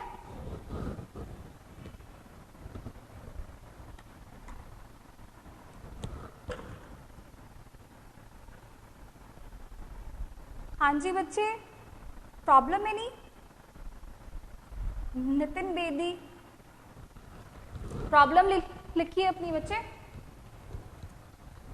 हमने यहाँ पे लिखा kinetic energy is equal to work done. वो दोनों आपस में इक्वल क्यों है? जब कोई वर्क इस तरह का वर्क हो रहा है कि उसमें एक्सेलरेशन प्रोड्यूस हो रहा है, वेलोसिटी आ रही है, मोशन आ रही है, तब जो वर्क होगा वो कौन सी एनर्जी की फॉर्म में स्टोर होगा? काइनेटिक एनर्जी की फॉर्म में। समझ में आ रही है बात? और यहाँ से हमने काइनेटिक एनर्जी किसके इक्वल ले ली? MAS के इक्वल। यहाँ से हमने लिखा kinetic energy is equal to MAS की जगह पे हमने ये थर्ड इक्वेशन से वैल्यू पुट कर दी, v square minus u square upon 2a। उसके बाद a के साथ a को कैंसिल कर दिया, हमारे पास आ गया 1/2 m v square minus u square.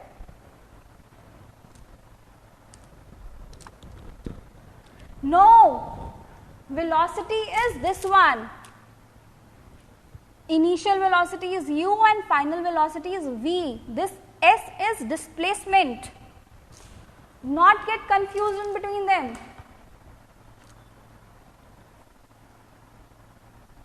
Okay? अभी हमने बोला कि इनिशियल वेलोसिटी जो है वो 0 है, u 0 है। इसका मतलब क्या हो गया? Kinetic energy is equal to half m v square, u square की जगह पे हमने लिख दिया 0 का स्क्वायर। ठीक है बच्चे? अभी 0 का स्क्वायर तो 0 ही होता है, तो काइनेटिक एनर्जी का फॉर्मूला आ गया half m v square. This is the required expression for kinetic energy. This is the required expression, half mv square. बच्चे is it clear? Kinetic energy clear है?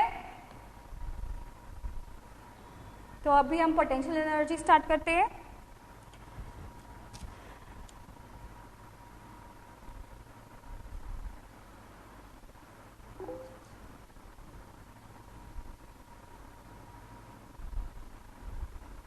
सेकेंड इक्वेशन कितना है बता देते हैं अभी। सेकेंड इक्वेशन ये है बच्चे, kinetic energy is equal to MAS। ये मैंने स्टार्टिंग वाला और लास्ट वाला लिया है, बीच वाला स्किप कर दिया है. Kinetic energy is equal to MAS is equation number 2. Clear Charanjit? अच्छा, उसके बाद हमारे पास क्या है? Potential energy. अभी पोटेंशियल एनर्जी जो है वो क्या है वो देखते हैं.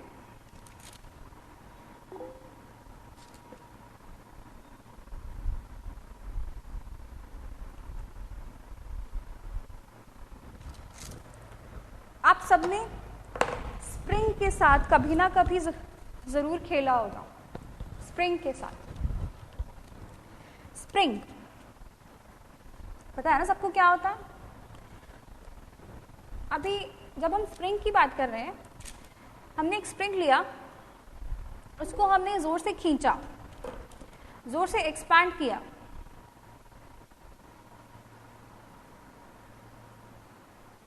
बच्चे, second equation is kinetic energy is equal to MAS.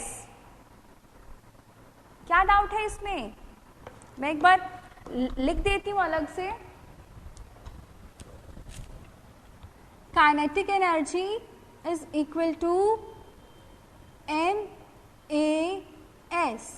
This is equation number 2. अभी क्लियर है?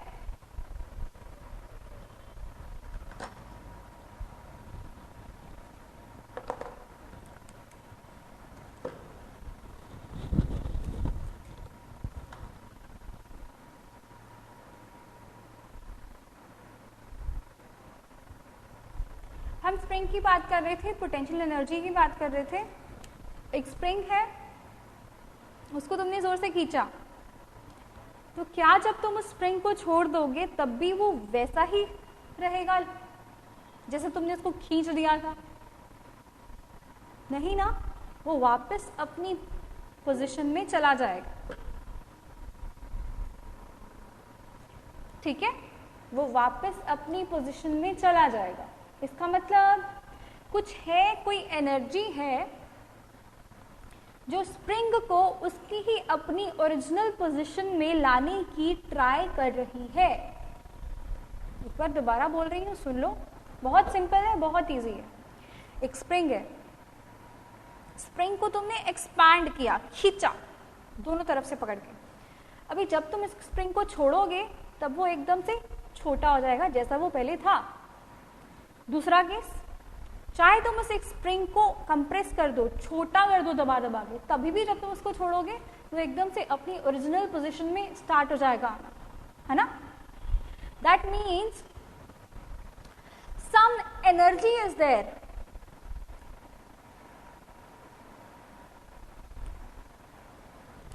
Okay, sorry, there is some doubt. Let me clear. हमने यहाँ पे बोला पुट 3 इन इक्वेशन 2. ये वाली थर्ड इक्वेशन थी, ये वाली थर्ड इक्वेशन थी बच्चे. ये थर्ड इक्वेशन को उठा के हमने ये वाली इक्वेशन में पुट कर दिया.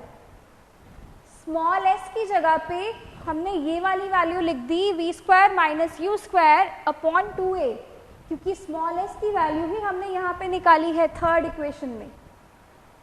समझ में आई बात? थर्ड इक्वेशन वाली वैल्यू उठाई और यहाँ पे भर दी, और वो इक्वेशन हमने यहाँ पे लिख दी. क्लियर है अभी?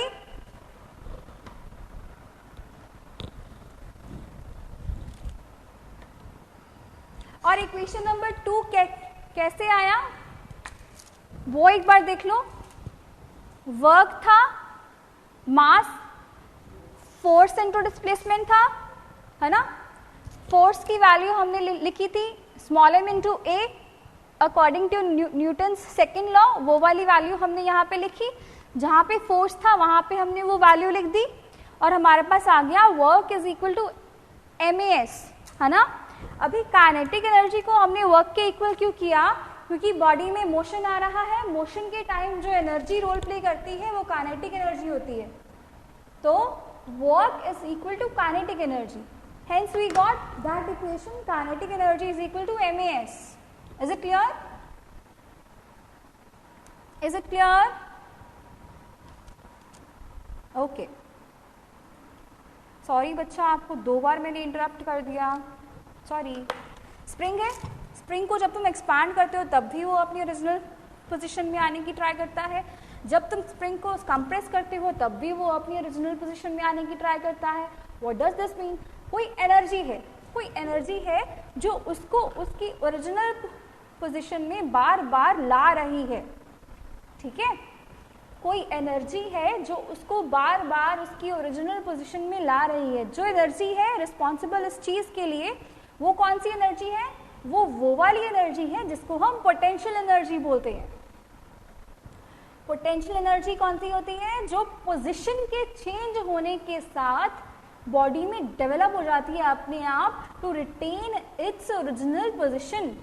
इसकी एक और एग्जांपल है, बलून ले लो, बलून को फुला लो। अभी तुमने क्या किया? बलून को थोड़ा सा कंप्रेस किया, फुला के उसको थोड़ा सा दबाया, जब भी तुम उसको छोड़ोगे वो अपनी ओरिजिनल शेप में आ जाएगा, है ना? That means there is some energy that is responsible for the balloon to be in its original shape. चाहे शेप में चेंज आए, चाहे पोजिशन में चेंज आए, in both these cases potential energy is there. Okay,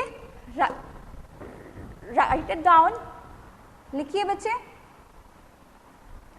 potential energy का definition, the potential energy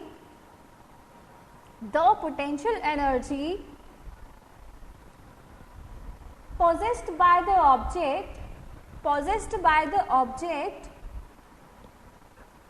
the potential energy possessed by the object is the energy present in it by the virtue of its position,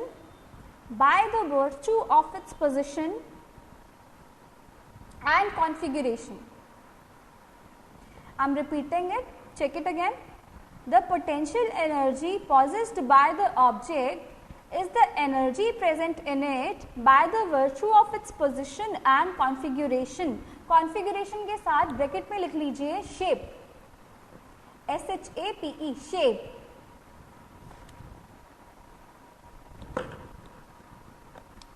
clear है? अभी हम देखेंगे potential energy का expression क्या है, अभी वो देखेंगे। I am going to erase this, have you all noted it down? लिख लिया ना सबने बच्चे? ओके,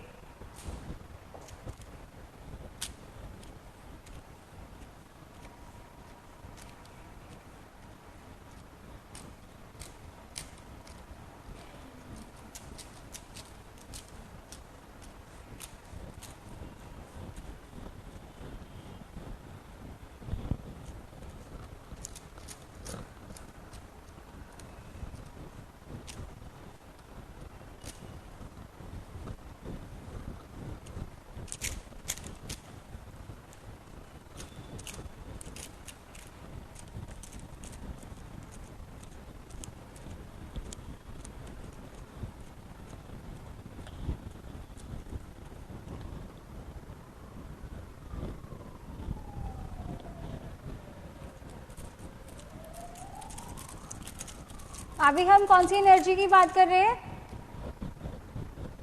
पोटेंशियल एनर्जी की।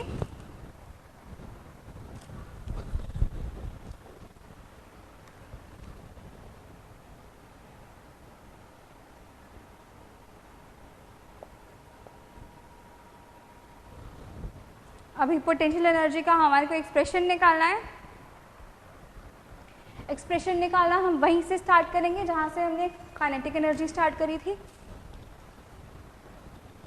हमने सपोज कर लिया हमारा ऑब्जेक्ट जो है यहाँ पे था, थोड़े टाइम के बाद वो ऑब्जेक्ट यहाँ पे आ गया,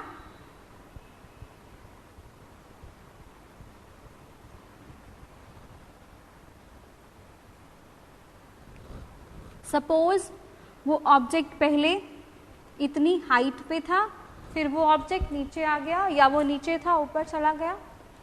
तो इस केस में जो डिस्प्लेसमेंट है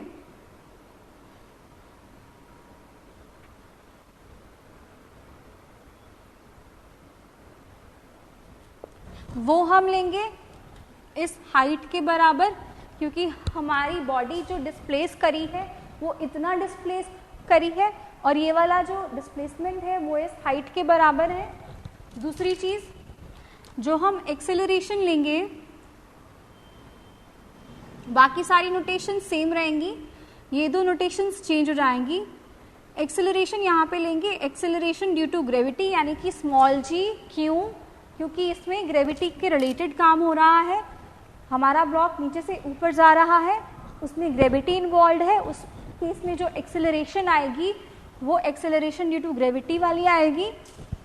ठीक है, तो हम स्मॉल ए को रिप्लेस कर देंगे जी के साथ और डिस्प्लेसमेंट को रिप्लेस कर देंगे एच के साथ।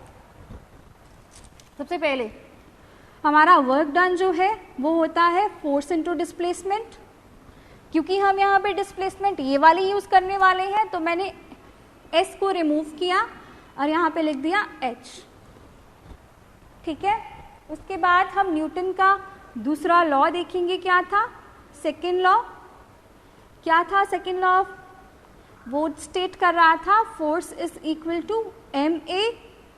अब क्योंकि यहाँ पे हम जो एक्सेलरेशन यूज कर रहे हैं वो ए की बजाय जी कर रहे हैं, तो हम जी ले लेंगे। यहाँ पे जहाँ पे हमने स्मॉल ए लिखा है वहाँ पे हम लिख देंगे स्मॉल एम इंटू जी। ठीक है, उसके बाद क्या करेंगे, ये वाला जो स्मॉल एम जी है वो फोर्स की वैल्यू है, वो फोर्स की वैल्यू हम यहाँ पे पुट कर देंगे। हमने इसको मार्क कर लिया इक्वेशन 1 और इसको मार्क कर लिया equation 2, F is equal to M G को।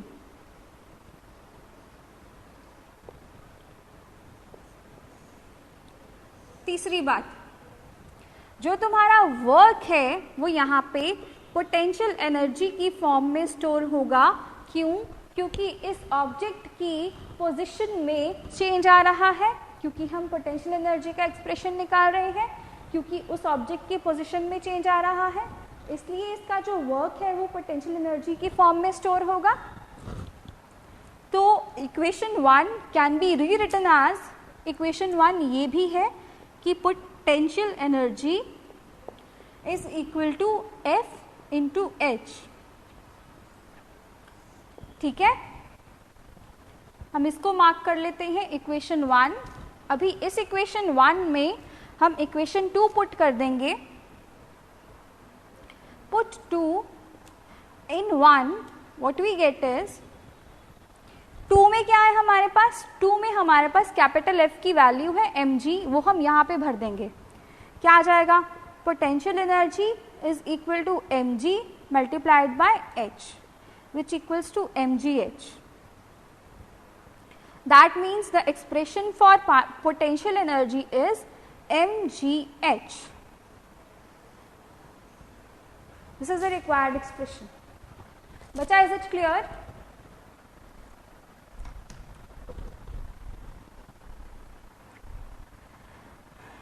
बच्चा पोटेंशियल एनर्जी क्लियर है सभी को?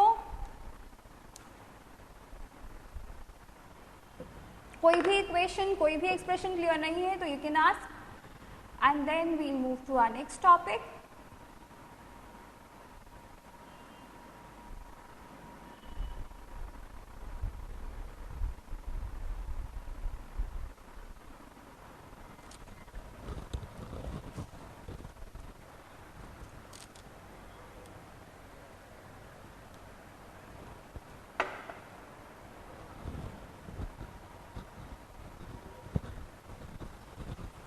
दीदी पानी दे दोगे, वो गंदा हो रहा है।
ठीक है मैम, तीन नोट्स कह दे तो अपलोड करना है, ई बुक दे अपलोड करना है बस।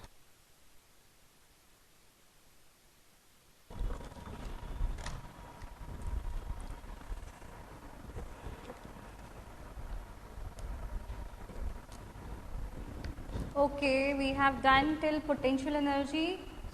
Sorry for the interruption. Okay. अभी हमारा नेक्स्ट टॉपिक जो है, नेक्स्ट टॉपिक है स्टेट्स ऑफ मैटर का फर्स्ट टॉपिक।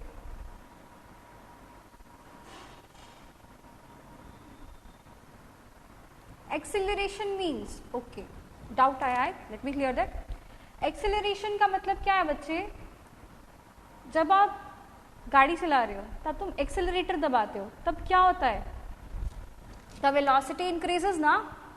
जब वेलोसिटी बहुत ज़्यादा हो जाती है या स्पीड बहुत ज़्यादा हो जाती है तो तब भी तुम ब्रेक्स लगाते हो, तब भी उसकी वेलोसिटी में चेंज आता है, जो भी व्हीकल तुम ड्राइव कर रहे हो, राइट?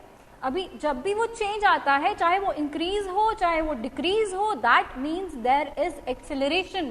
क्यों? क्योंकि वेलोसिटी स्पीड दोनों एक चीज मान के चलो तुम लोग, वो चेंज हो रही है, velocity is getting changed. Let me clear one thing, velocity and speed are not same, but that difference is not included in your syllabus, that is why I am not giving stress to that part. Okay, जब भी velocity change होती है किसी भी object की, then we से उस body में एक्सेलरेशन आया है। क्लियर है अभी Charanjit? Okay, let's move to our next topic. Okay, the very first topic of states of matter, third topic is versatile nature of carbon atom. अभी वोट क्लियर कर लेते हैं पहले।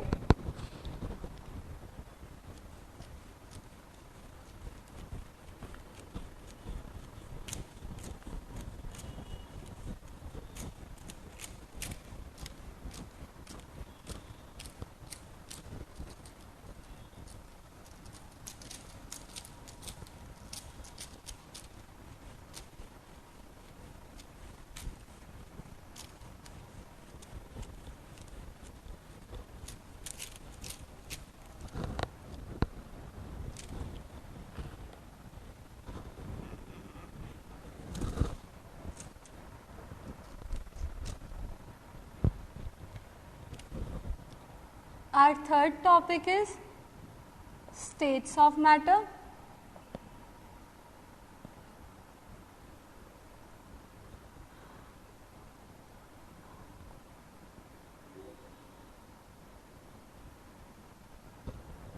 और इसका सब टॉपिक हमारे पास है versatile nature of carbon atom.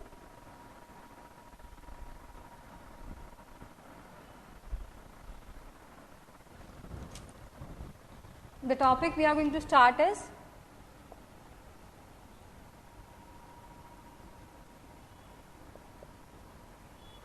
versatile nature of carbon atom.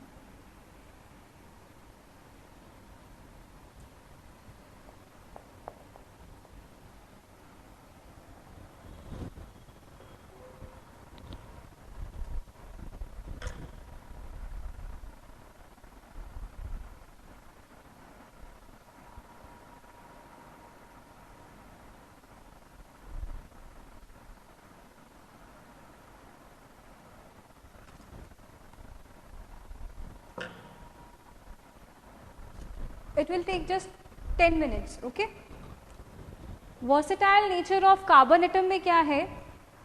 इसमें सबसे पहली चीज जो आपके ध्यान में आनी चाहिए वो ये है कि वर्सेटिलिटी का मतलब क्या होता है कि बहुत ज्यादा क्वांटिटी में, बहुत ज्यादा तरह से। अब अच्छा, versatile nature of carbon atom का मतलब क्या है कि कार्बन के at present 3 million, mind my words, 3 million से भी ज्यादा कंपाउंड प्रेजेंट हैं। तो दैट मीन्स कार्बन में कुछ यूनिक है, कुछ वर्सेटिलिटी है। वो वर्सेटाइल क्यों है? क्योंकि उसमें दो प्रॉपर्टीज हैं। वो दो प्रॉपर्टीज कौन सी है वो देखते हैं। पहली प्रॉपर्टी है टेट्रावैलेंसी। टेट्रावैलेंसी विच मीन्स उसकी वैलेंसी 4 है। दूसरा कैटनेशन। अभी कैटनेशन का मतलब क्या होता है? कैटनेशन का मतलब होता है कि कार्बन खुद के साथ और बाकी सभी के साथ बहुत लंबी लंबी चेन्स बना सकता है, ब्रांच्ड बना सकता है, रिंग्स बना सकता है। ये मैं आपको दिखाती हूँ तो आपको ज़्यादा क्लियर होगा। कार्बन स्ट्रेट चेन बना सकता है। स्ट्रेट चेन का मतलब क्या है वो भी आपको दिखा देती हूँ। Straight chain means carbon can be joined to infinite number of carbon atoms further.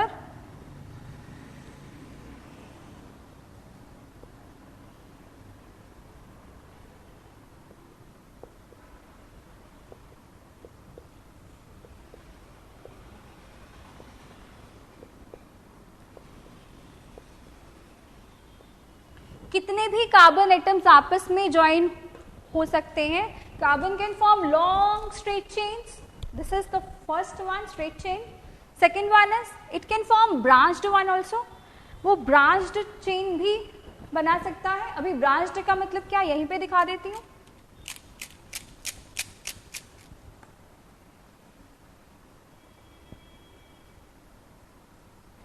branched का मतलब branches में भी कार्बन खुद को लगा सकता है।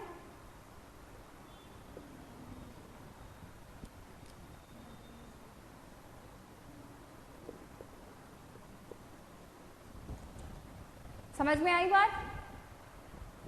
स्ट्रेट चेन बना सकता है, ब्रांच्ड चेन बना सकता है, और थर्ड पार्ट है साइक्लिक या फिर रिंग्स बना सकता है। बहुत तरह की rings, pentagonal rings, hexagonal rings, जितने मर्जी कार्बन्स आपस में ज्वाइन हो सकते हैं।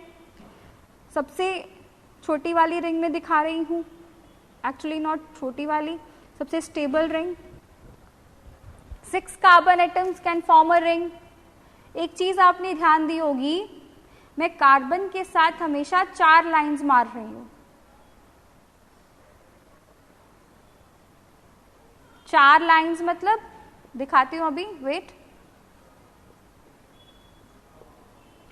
एक लाइन ये रही, दूसरी लाइन ये रही, तीसरी लाइन ये रही, चौथी लाइन ये रही। ये रिंग का पार्ट हो गया। यहां पे देख लीजिए 1 2 3 4।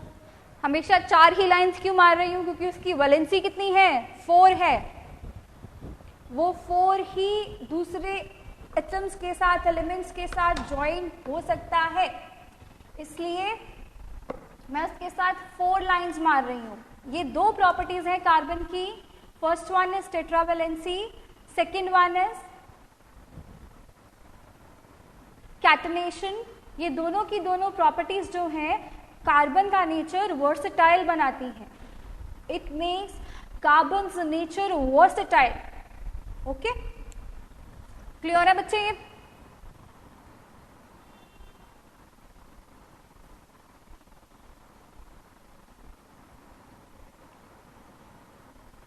अभी हम देखते हैं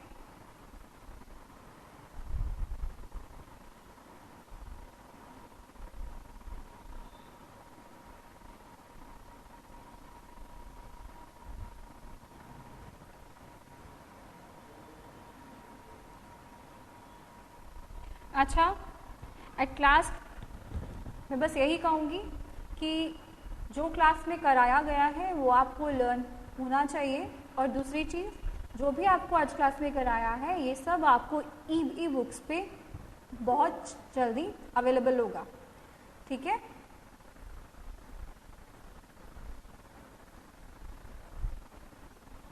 इसके बाद हम करेंगे स्ट्रक्चर ऑफ मैटर। वो भी बहुत इंटरेस्टिंग टॉपिक है। उसके बाद हमारा टॉपिक आएगा acids, bases and salts.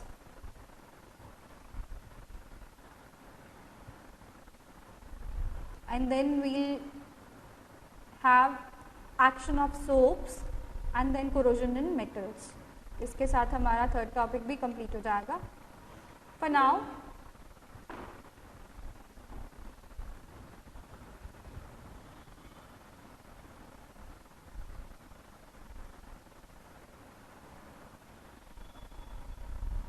Right it down.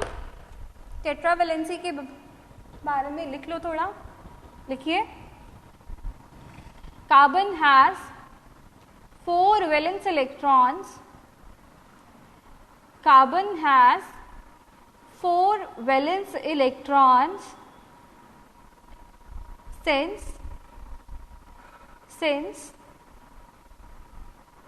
it's very difficult to either lose or gain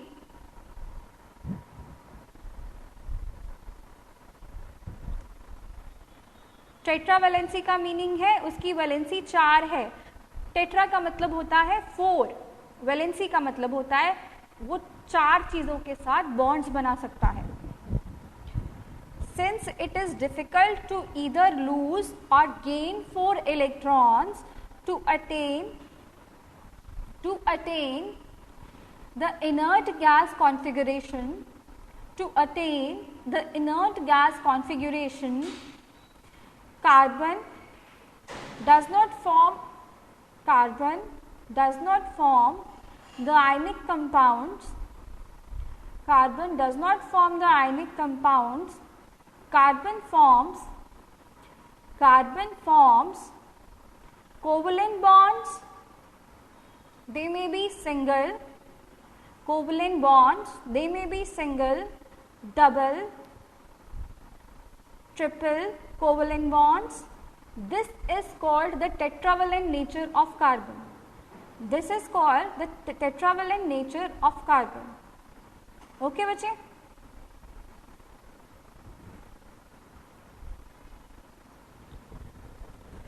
Kunika clear है अभी टेट्रावेलेंसी का?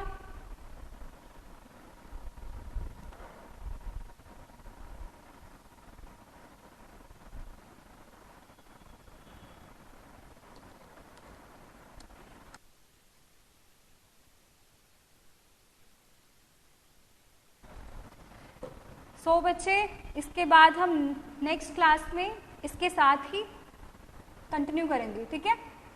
See you soon. Stay safe, stay home.